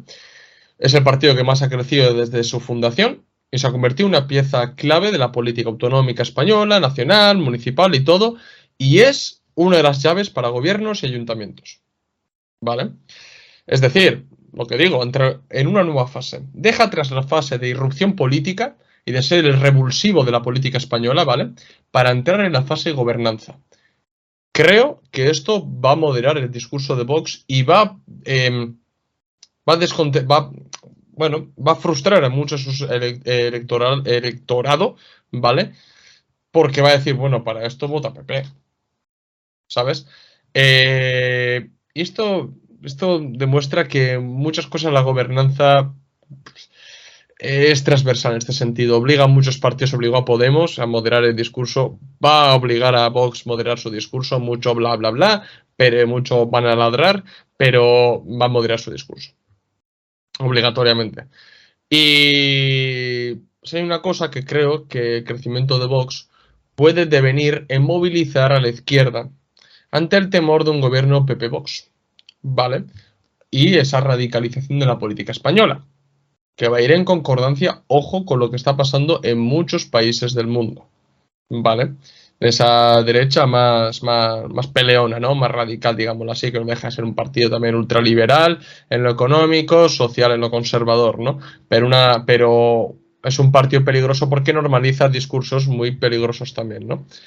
Entonces, claro, en ese sentido, Vox entra en esa nueva fase de gobernanza y creo que viene ahora su maduración política en el que moderará su discurso. Yo estoy convencido y eso va a ser más atractivo para PP para gobernar juntos y va a frustrar a mucho fascista suelto por ahí que puede llegar a votar a Vox porque dirá, ¿esto qué es? Yo voté a Vox porque tal, está cercano al fascismo, tal. Vox no es un partido fascista. Y dejarán de votarle muchos, por ejemplo, ¿no? Yo ese es el análisis que hago para con Vox. Pero sí quiero decir que, vamos a ser sinceros, o sea, un gobierno PP-Vox. ¿Qué? ¿Fascismo? ¿Qué va a haber? O sea, no, es que lo que leía, vale, muchas gracias por votar a la derecha, estáis votando al desmantelamiento del esto público. Si lo está haciendo bajo un gobierno socialcomunista del PSOE y de Podemos, el desmantelamiento. Luego el tiro de gracia se lo pegará a la derecha, porque esa izquierda socialdemócrata no tiene los huevos a hacerlo ellos. Y le dejarán muerto a la derecha para que lo haga. Ese desmantelamiento y esa privatización de lo público. Pero ¿qué es lo que ha pactado los sindicatos y patronal con las mutuas? ¿Qué es ese desmantelamiento práctico de casi toda la sanidad pública en España? Eso se está haciendo bajo un gobierno de PSOE y Podemos, ¿eh? O sea, es lo que pasó en el 2008 y demás. Si Zapatero no tenía lo que había que tener para emprender todos los recortes sociales que tenían que emprender y que le mandaban desde Bruselas, el PP sí, ganó con mayoría absoluta. O sea, pues esto es lo que va a haber. Que luego, lógicamente, habrá en las cuestiones sociales un paso atrás. Tema LGTBI, tema inmigración, tema centros sociales y demás. ¿Que habrá más mano dura? Sí, eso no lo voy a negar. Eso sí será así si gobierna PP y Vox. Pero en los temas económicos, tema propiedad pública y todo eso, pero es que yo sinceramente no creo que haya mucho cambio en ese sentido. Ni represión. ¿Quién sacó los tanques a Cádiz, no? Leía el otro día, por ejemplo. Claro, que luego se sorprende. No, es que el PSOE no gana o la izquierda no gana en Cádiz. Ya, bueno, los trabajadores de Cádiz son tontos viendo tanquetas en su propia ciudad, ¿no? O sea, por favor. Y bueno, ahora pasamos un poco a EH Bildu, que nosotros sobre todo lo analizamos desde la cercanía, ¿vale? Tanto Oyer como yo somos guipuzcoanos, prácticamente somos de la misma zona, con lo cual en nuestra zona, por ejemplo, Arrasau Bildu llevaba ya 8 años o así perdiendo, pero bueno, parece que ha subido y Oyer y yo hablamos y podemos decir que EH Bildu ha sido uno de los mayores triunfadores de las elecciones municipales y el mayor triunfador de izquierdas, digamos. Yo creo que eso Sí, sí. O no, el triunfador es PP Bildu. O sea, vaya titular, ¿eh? Pero es que es así. PP Bildu, triunfadores de las elecciones municipales. Total, total. Además, la gente decía, ¿no? Porque sacaron a unos expresos de ETA que tenían delitos de sangre y tal. Mucha gente decía que eso les iba a venir mal y tal. Oyer y yo siempre estuvimos ahí con un pasito para atrás y decíamos, bueno, tontos no son, esto no lo han hecho sin querer, porque sin querer no haces algo así. Y exactamente se ha visto que no ha sido para nada sin querer. Entonces, en Euskadi no ha habido elecciones autonómicas, ¿vale? Se hacen en el 2021, si no recuerdo mal, se hicieron. Y bueno, la disputa ha sido dentro de la comunidad autónoma vasca, por ejemplo, entre Guipúzcoa, Vizcaya y Álava, entre las juntas generales.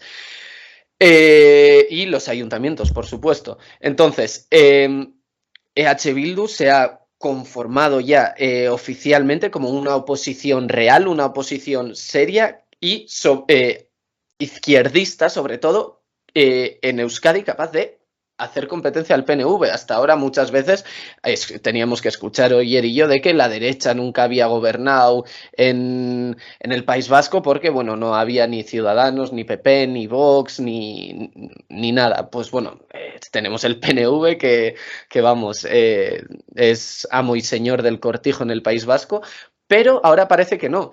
Y la estrategia de Bildu, lo que hemos visto, ha sido que se ha acercado a esos sectores más pequeño burgueses, más moderados, pero ciertamente progresistas en cuanto a lo social sobre todo, y de aquí, aunque haya perdido muchos votos, porque ciertos votos se le han ido a la abstención de la izquierda vasca por desencanto con las políticas institucionales, etcétera, le ha conseguido robar votos al PSE, al PSOE de Euskadi y al PNV, que, vamos, yo creo que el PNV tendrá que estar, sobre todo el PNV, asustado porque es un acercamiento muy grande, sobre todo en Donostia y Gasteiz.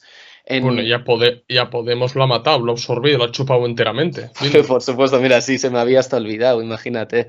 Sí, sí, vamos, a Podemos prácticamente ha desaparecido. Que es verdad que muchos votantes de Bildu, desde que surgió Podemos, ¿no? En las municipales y en las autonómicas suelen votar a Bildu y luego en las generales igual a Podemos por cercanía, por izquierda, etcétera. Pero bueno, y sobre todo en capitales como Donostia, San Sebastián y como Vitoria-Gasteiz, que han hecho un daño al PNV tremendo, tremendo. Con lo cual, por primera vez se muestra realmente capaz de arrebatarle estos puestos al PNV, que mucha gente se lleva las manos a la cabeza, ¿no? De EH Bildu, sucesores de ETA, no sé qué.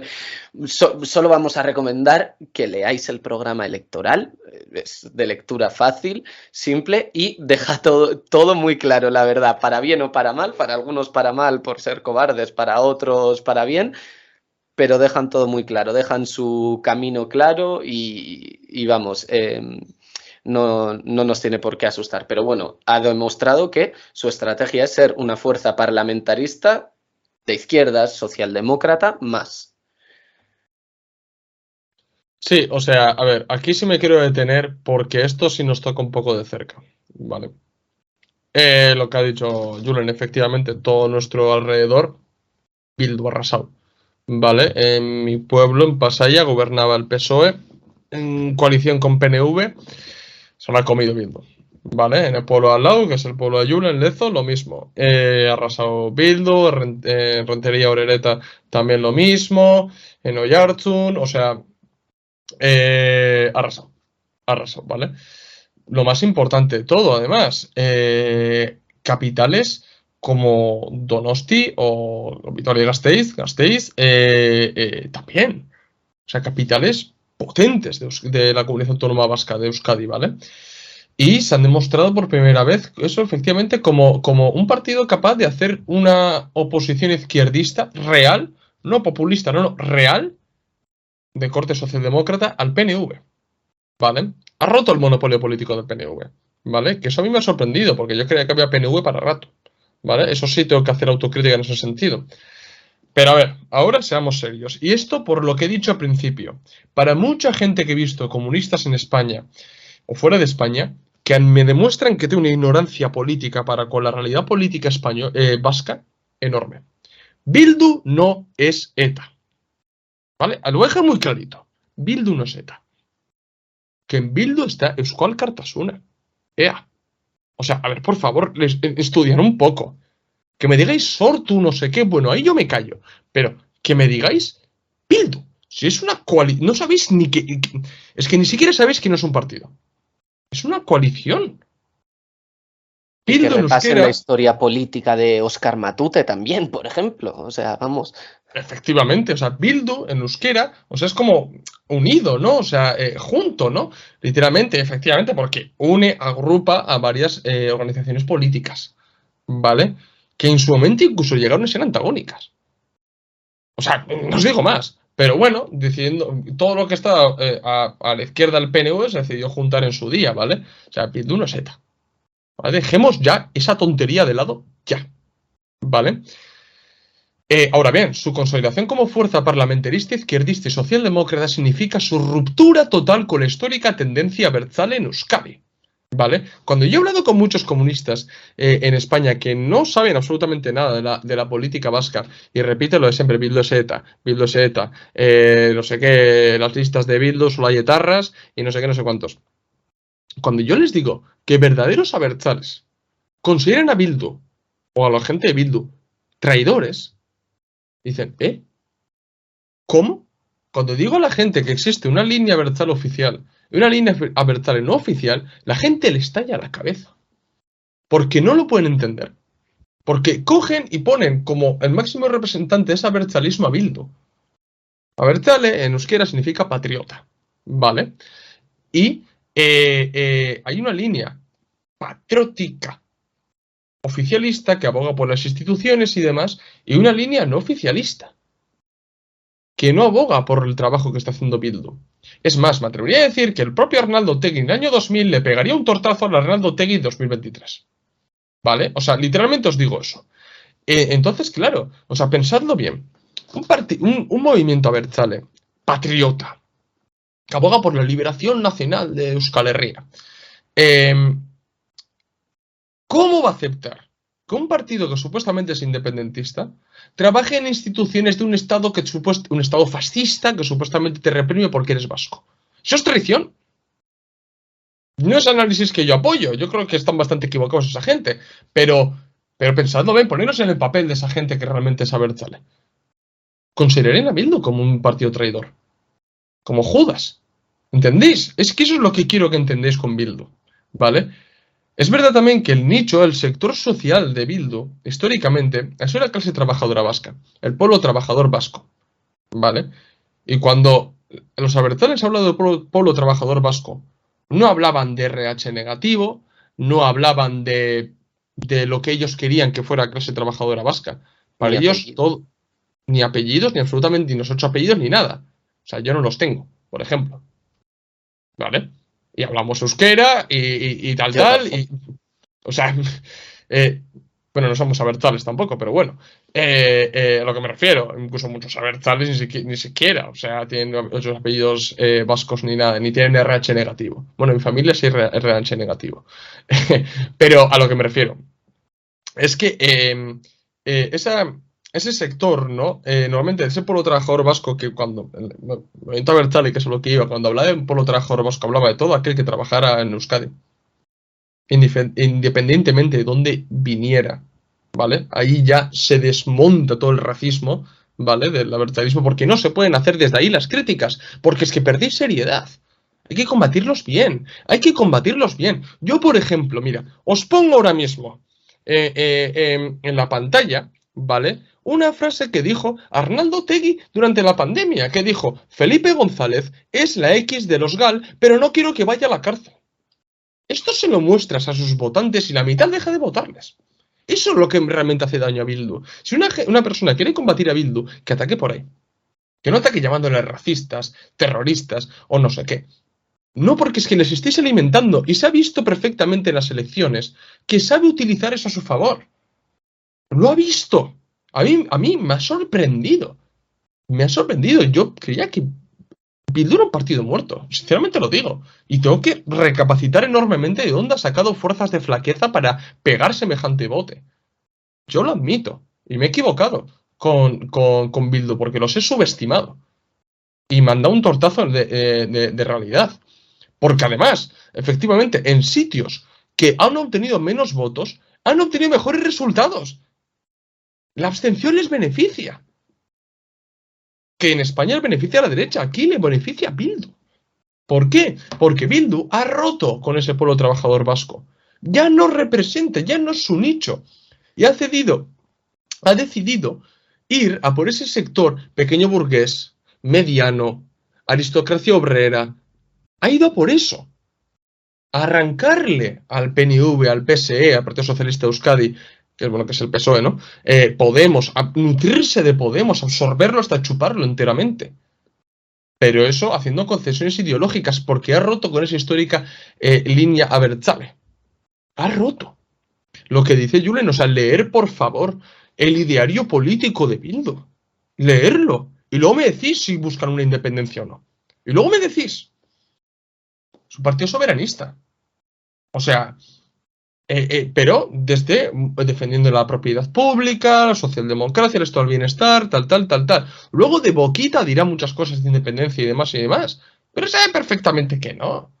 Es que eso es a lo que voy, que si hay que hacer las críticas hay que hacerlas bien. Aquí es de risa decir que PP o Ciudadanos o Vox son fascistas. Pues esto es lo mismo. Y viniendo de comunistas que tachen a Bildu no sé qué, de terrorista o supremacista y no sé qué, pero colegas, hay que hacer un análisis bien, porque es que estoy consiguiendo, ¿sabes lo que estoy consiguiendo? Lo contrario, hacer que crezca. Porque luego desde otros sitios de España muy bien, pero luego nosotros estamos aquí, tenemos que combatir políticamente a esta gente y tenemos que reunirnos y tenemos que debatir con esta gente. Claro, no somos nosotros los que tenemos que aguantar cosas. Y luego soy yo, mi propio pueblo, que tengo que aguantar 4 años de Bildu, no vosotros, ¿eh? Claro. Y por Aquí, ejemplo, termino, ¿eh? Y una última cosa ya.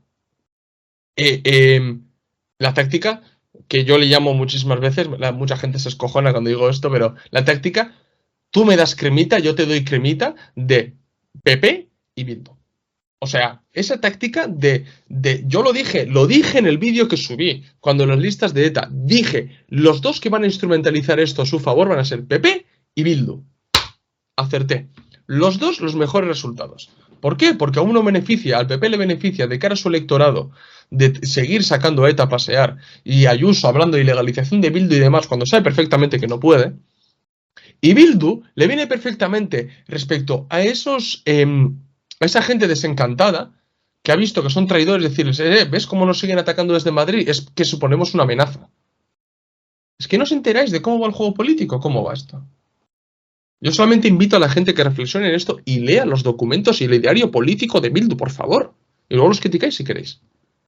Porque nosotros lo criticamos, ¿eh? Que esto no sea una defensa de Bildu, nosotros lo criticamos. Es un partido socialdemócrata, es un partido realmente posmoderno y que hay que combatirlo igualmente. Nosotros somos comunistas. yo aquí quiero enseñar la importancia que tiene el análisis concreto de la realidad concreta, porque cuando decimos que Bildu ha perdido ciertos votantes de izquierda obrera clásica a favor de ganarse, digamos, a esos sectores más acomodados de la sociedad, no es broma, porque si vemos, hemos visto que en la comunidad autónoma vasca es uno de los sitios donde más ha bajado la participación, casi 6 puntos, pero aún así Bildu ha ganado. ¿Por qué? Porque por lo menos en el País Vasco, a nivel de toda España, no me atrevería a decir porque tampoco conozco a gente tan de cerca, pero bueno, sobre todo en el País Vasco, la gente que ha votado históricamente a la izquierda no va a votar en su vida a un partido de derechas, y el PSOE ya cuenta como derecha. Es decir, esos que han huido de votar a Bildu, ese 5,9, pues seguramente la gran parte serían potenciales votantes de Bildu. Ha dicho Bildu, bueno, sé que esos o me votan a mí o no me votan. Con lo cual, los pierdo y gano un poco de derecha. Y eso les ha dado alas.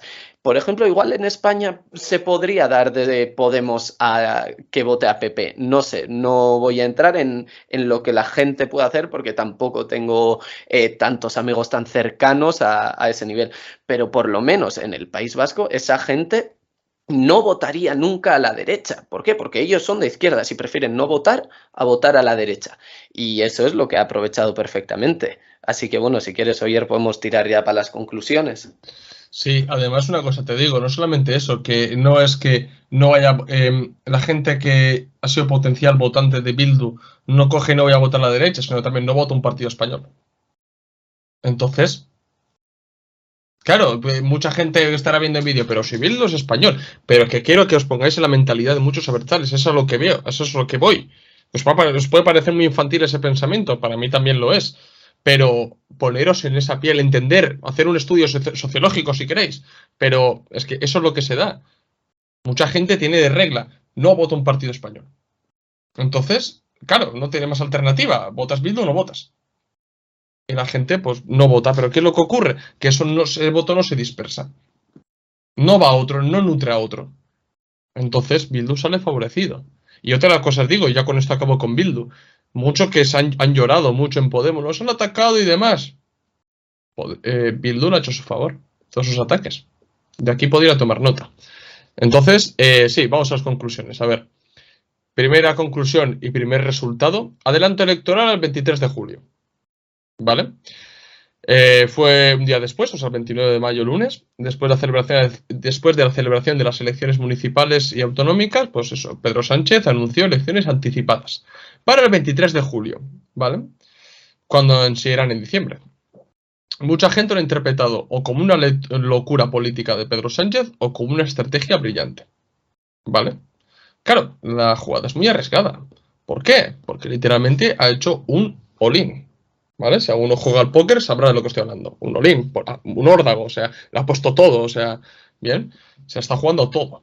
Y, ¿por qué a primera vista no parece una estrategia muy correcta? Primero, porque está en medio la presidencia española de la Unión Europea. Ya han pegado el toque desde la Unión Europea, pero ahí la Unión Europea no tiene competencias. Aquí manda, ahí, en eso, el único que tiene poder es el presidente de España. ¿Vale? Otra es verano, pero no solamente verano así en abstracto, es julio. Y si uno conoce un poco la realidad en España, la clase trabajadora se va en agosto de vacaciones. La gente que tiene dinerito se va en julio de vacaciones. Eso es muy listo. Muy, muy listo, porque de esa manera está perjudicando y encuentra mucha gente fuera de España o de vacaciones, pero con dinerito, porque la clase trabajadora se va en agosto. Y en ese puente de que está el 15 de agosto y demás, se aprovecha esos puentes. Pero en julio se va el que tiene dinerito. Y además, la campaña electoral para las generales se va a celebrar en medio de negociaciones para conformar gobiernos autonómicos y ayuntamientos. Pero claro, como el PSOE ha sacado muy buenos resultados y no va a estar mucho negociando, dice, perfecto, que los demás se tienen que buscar la vida, colega. Los demás, ¿habéis ganado? Muy bien, estáis negociando, pero a la vez hay campaña electoral, muchachos. Tenéis que andar rápidos, Yo puedo poner todo el carne de asador y enfocarme en esa carne que acabo de poner. Vosotros tenéis que estar a más cosas. Claro, es que... ¿Vale? Pero hay que analizarlo fríamente. Yo soy partidario de los que defienden que es una estrategia brillante de Pedro Sánchez. Y a mí me ha sorprendido. ¿Vale? Primero, lo que no quiere Pedro Sánchez es estar hasta diciembre que le coman la oreja, escuchando desde la oposición de derechas, crecida, además, pidiendo cada 2 por 3 su dimisión. Echándole en cara porque nosotros estamos legitimados por el pueblo y eso se ve en las elecciones municipales autonómicas y demás, y bla, bla, bla, bla, bla. Pedro Sánchez no quiere eso. Dice, bueno, vayamos a elecciones, vamos a ajustar cuentas en elecciones. Bien. Y, a su vez, o sea, está dejando tan poco margen que está obligando a Podemos y a Sumar a unirse. Se está obligando, o sea, no les va a dejar pensar. Dice, o os unís o morís. Les está dejando eso, literalmente Pedro Sánchez. ¿Vale? O sea, no solamente está atacando a la derecha, está atacando a la izquierda más a la izquierda que él. ¿Vale? Porque está dejando con escasas semanas para que conformen una unión. Y me he dado cuenta, leí hace poco, que sí, que ya van a pactar, de que es oficial, de que se van a presentar Sumar y Podemos juntos, ¿vale? Entonces, ¿pero qué es lo que ocurre en este sentido? Que el PSOE va a obtener una muleta política unificada en la que apoyarse. ¿Y por qué digo una muleta política? A ver, espero que se me entienda. Recordad que el PP le ha sacado únicamente 3,5 puntos al PSOE. ¿Bien? Hemos dicho que la abstención perjudica a la izquierda. ¿Qué es lo que pretende Pedro Sánchez? Primero, presentarse como el único voto útil ante el electorado. Presentarse con el único voto útil. Votarme a mí porque hay que parar a la oleada reaccionaria ultraderechista del PP y Vox. ¿Vale? Y se va a presentar como el voto útil. Y realmente lo será. Será el partido realmente en el que puede gobernar. Podemos Sumar, no tiene opciones de gobernar. Pero ¿qué es lo que ocurre? Conformando esa unión, en todo caso, y poniendo ese estado de emergencia política, digamos de esa manera, va a hacer que cierta parte de gente que no se ha movilizado a las autonómicas y municipales se movilice o bien votando a PSOE o bien votando a Sumar y Podemos. De esa manera, Pedro Sánchez obtiene una muleta política en la que apoyarse en el caso de que la abstención no va a ir a la derecha, irá a la izquierda o a él o a Podemos y Sumar. Y Podemos y Sumar no dudarán en apoyar la investidura de Pedro Sánchez en caso de que obtenga mínimamente buenos resultados. Es una jugada bastante inteligente por parte de Pedro Sánchez. Porque primeramente va a hacer que movilice cierta parte del electorado de izquierdas. Creo que lo conseguirá incluso, ¿vale? Igual me equivoco. Yo creo que en cierta parte lo conseguirá, porque van a bombardearnos con viene el fascismo, viene... No igual el fascismo, incluso... Igual, porque es muy extravagante eso, ¿no? Igual, no, PP y Vox, PP y Vox, PP y Vox, ¿vale? Van a jugar desde ahí. Y van a movilizar, son 3,5 puntos, o sea, no, es que repito que no es mucho. Puede conseguir movilizar eso. Y que vaya o bien a Podemos y Sumar o bien a él. Luego se podrán juntar tranquilamente. Podrán apoyar la investidura a Pedro Sánchez. Es por ahí por donde quiere jugar Pedro Sánchez. A su vez, efectivamente, poniendo el miedo al PP y Vox. O sea, que quiere dejar muy poco tiempo para que el electorado no piense. ¿Vale? Para que no piense, para que juegue con ese shock y con ese miedo. E influya que acudan a votar. Bien. Y además, tened en cuenta, hay una cosa clave, que es, el PSOE es totalmente consciente de que el voto de la gente, como os he dicho antes, es distinto en municipales, autonómicas y generales. Eso se ve en Euskadi y en Cataluña. ¿Vale? Mucha gente en Euskadi y en Cataluña, municipales y autonómicas, vota a partidos vascos o catalanes. ¿Vale? En generales ya esto baila un poco. Porque puede votar alguno al PSOE, puede votar alguno a Podemos o a Sumar, o en este caso Podemos Sumar, ¿no? ¿Qué pretende Pedro Sánchez? Pretende, y veremos esto constantemente en campaña, recordándole a vascos y catalanes qué es lo que le puede venir encima si hay un gobierno de PP y Vox. Os van a fastidiar con la lengua, os van a tal con el independentismo, Vox se quiere cargar las comunidades autónomas, les van a bombardear con eso a muchos vascos y catalanes. Y va a conseguir sacar buenos resultados Podemos Sumar o PSOE en Cataluña, en Euskadi, cosa que no lo va a hacer ni Vox ni PP. Y mucho voto de PNV y Bildu se escapará a PSOE y Podemos Sumar. Y es ahí donde quiere jugarse la baza Pedro Sánchez. Yo al menos lo entiendo de esta manera. Por eso a mí me parece que es una estrategia muy radical, muy arriesgada, es un all-in en toda regla, pero que le puede salir bien si analizamos fríamente los datos objetivos. ¿De acuerdo? Eso sí, si le sale mal, adiós Pedro Sánchez, el PSOE, crisis política, y Podemos y Sumar, catapum. ¿Vale? Por eso mismo, es muy arriesgado, pero los ha tenido gordos para echarla, ¿eh? Para echar el órdago, ¿eh? Eso también hay que admitírselo a Pedro Sánchez. Yo, bueno, antes de pasar al último punto, querría decir sobre Pedro Sánchez que he visto, he leído, he escuchado mucha gente comunista, ¿no? Decir que qué ridículo Pedro Sánchez acaba de tirarse a la piscina y no estaba llena, no sé qué. Ha estado a punto de morir, ha luchado contra los varones del PSOE, ha luchado literalmente contra todo el PSOE, ha resucitado. Vamos, yo lo tendría en cuenta. Y Oyer yo creo que ha dado en la clave diciendo las razones y tal, y vamos, estamos totalmente de acuerdo en este tema.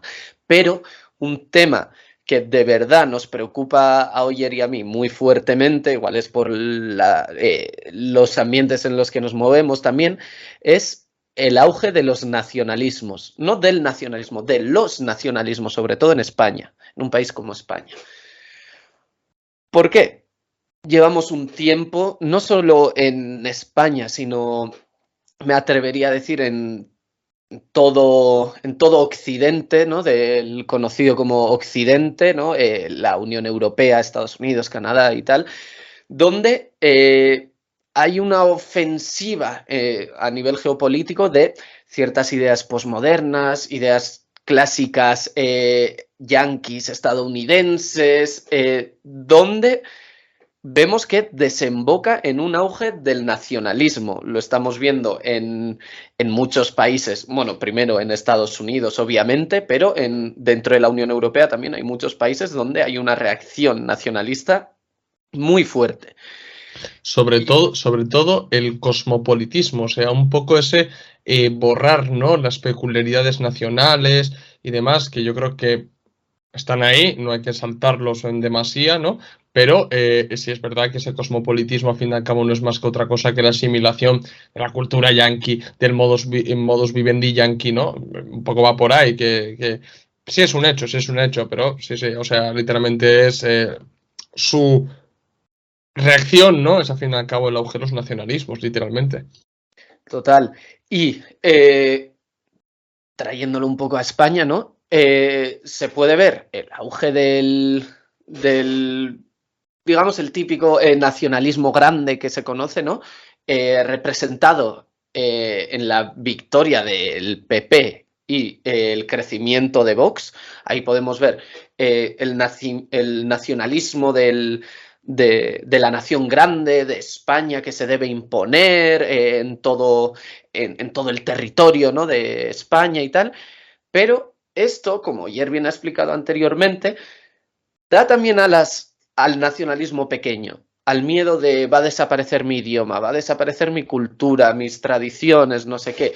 Y eso se ve claramente, por ejemplo, en Euskadi, como hemos hablado, con el asentamiento, la gran victoria de EH Bildu, en Cataluña con RC, etcétera. Es decir, que el tema del nacionalismo grande y pequeño, vemos que en cierta manera también se retroalimentan, es decir, que salga Bildu a PP y Vox le da alas, pero que salga PP y Vox a Bildu le da alas, por ejemplo.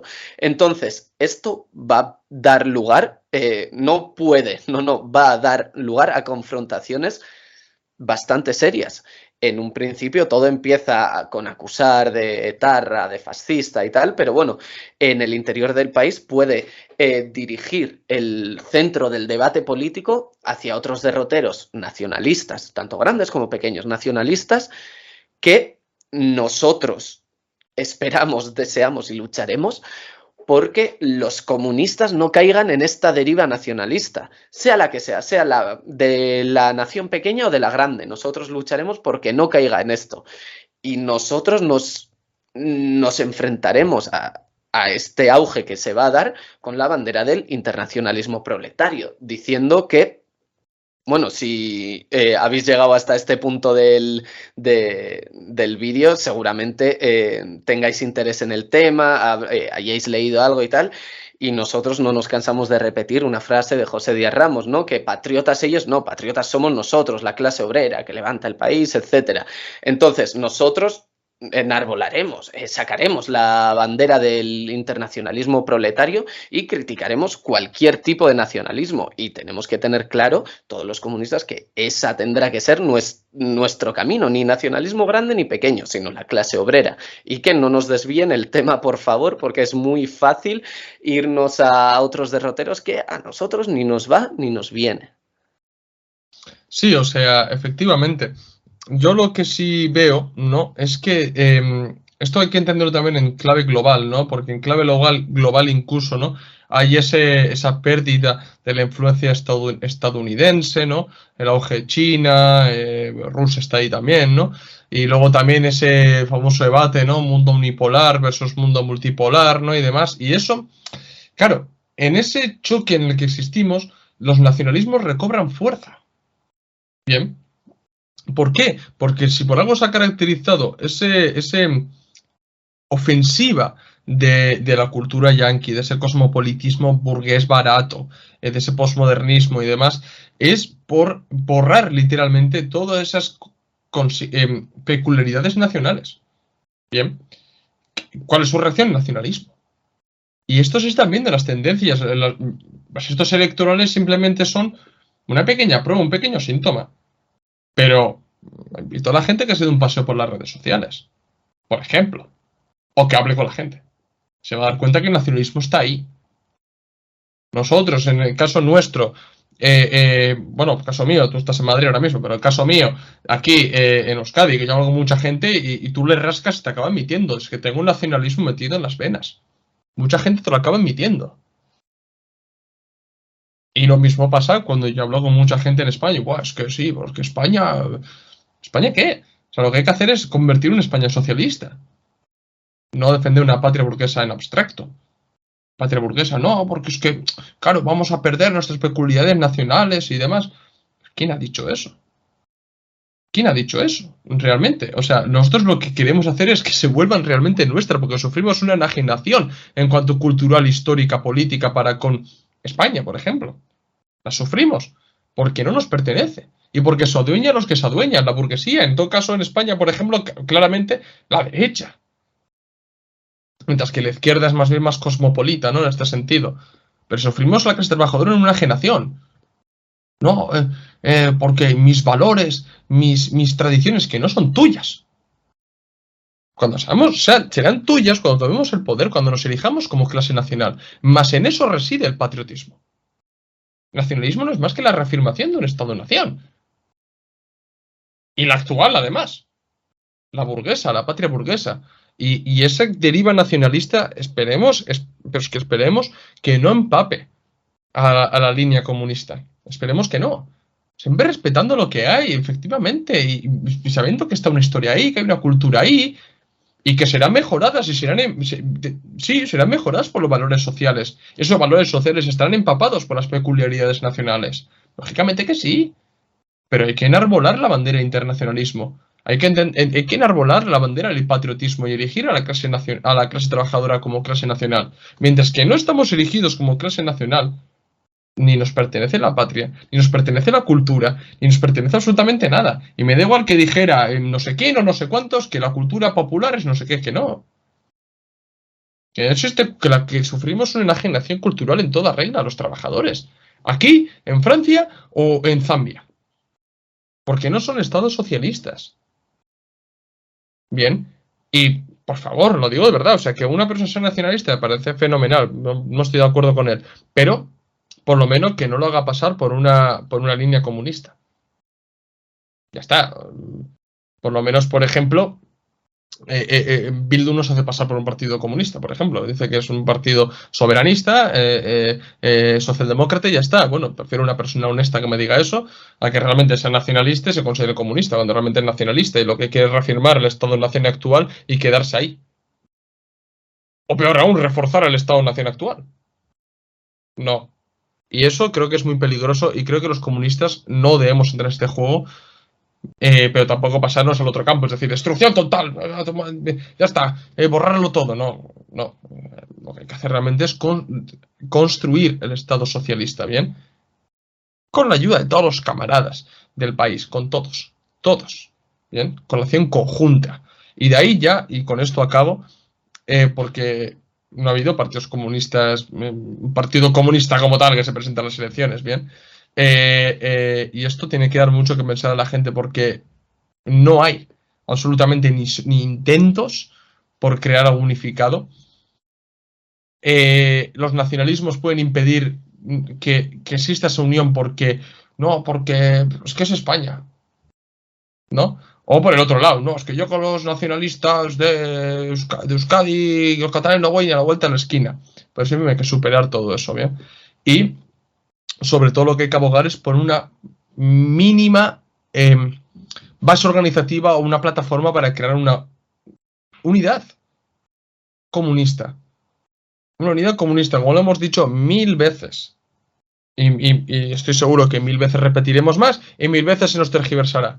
Pero lo que nos referimos, no a una unión por unión, y no una unión de izquierdas, una unión comunista, para la creación de un síntesis organizativo que sea el Partido Comunista unificado y reunificado.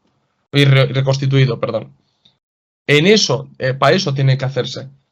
Y si ningunos puntos, no, tiene que haber estos puntos, no, se hablarán de esos puntos en las primeras sesiones que se hagan. Y se empezará a pactar, y tienen que acudir todos. Porque el que no acuda, queda clarísimo que prefiere su chiringuito a que se conforme realmente a algo. Y quien es grande no tiene temor, porque destrozará a los demás, o desenmascarará al revisionista, al chauvinista o al reformista. En eso nosotros por lo que abogamos. Y ahí nos tendrán. Y ahí nos tendrán los que quieran realmente abogar por una unión comunista. ¿Bien? Porque nos han dicho mil veces, ¿por qué no queréis un partido comunista? ¿Para qué? ¿Para qué? Nosotros no queremos aportar a la división, queremos aportar a la unión. Y todo lo que sea en ese sentido, bienvenido sea. Y que cuenten con nosotros porque echaremos una mano dentro de lo que se pueda. Así que, bueno, no sé si quieres decir tú algo antes de cerrar. No, bueno, pues lo de siempre. Muchas gracias a todos por haber llegado hasta aquí, por haber escuchado. Si creéis que hemos dejado algo sin tocar algún tema, nosotros no hablamos de cosas que no sabemos. Por eso, por ejemplo, hemos incidido tanto en el tema del País Vasco, porque sabemos de verdad su realidad, pero no nos hemos centrado en Extremadura porque no nos queda un poco lejos en cuanto a sabiduría, no por distancia. Entonces, bueno, si cualquier cosa, pues podéis escribirnos, correcciones o igual discrepancias y tal. Y muy importante lo último que ha dicho ayer, que sin Partido Comunista unificado puedes crear 1000 PCs, pero que al final, si no hay lucha ideológica, no va a haber futuro. Así que nosotros llevamos ya mucho tiempo optando por esta estrategia y los que nos quedan, y nos aburriremos, pero seguiremos ahí. Así que muchas gracias por estar siempre escuchándonos. Y a mí sí me interesa en especial qué os parece la estrategia de Sánchez. A ver cada uno a qué manera lo analiza, porque me interesa mucho y os quiero leer en la caja de comentarios. Así que bueno, camaradas, lo vamos a dejar aquí, ya sabéis, la chapa de siempre. Si os ha gustado el vídeo, dar like, si sois nuevos, suscribiros al canal. Recordad también que en la descripción del vídeo tenéis el enlace de PayPal para donarnos dinero, ayudarnos a crecer y que nos cunda seguir haciendo este tipo de vídeos, porque aunque no lo parezca, tiene su trabajo. También tenéis en la descripción del vídeo los enlaces de los documentos que tenemos solamente en Gumroad. También está mi libro en formato digital ahí. Pasaros por el blog de entrevistas, donde tenemos entrevistas muy interesantes. Y nada, camaradas, eso es todo. Nos vemos en el próximo vídeo. Salud, camaradas.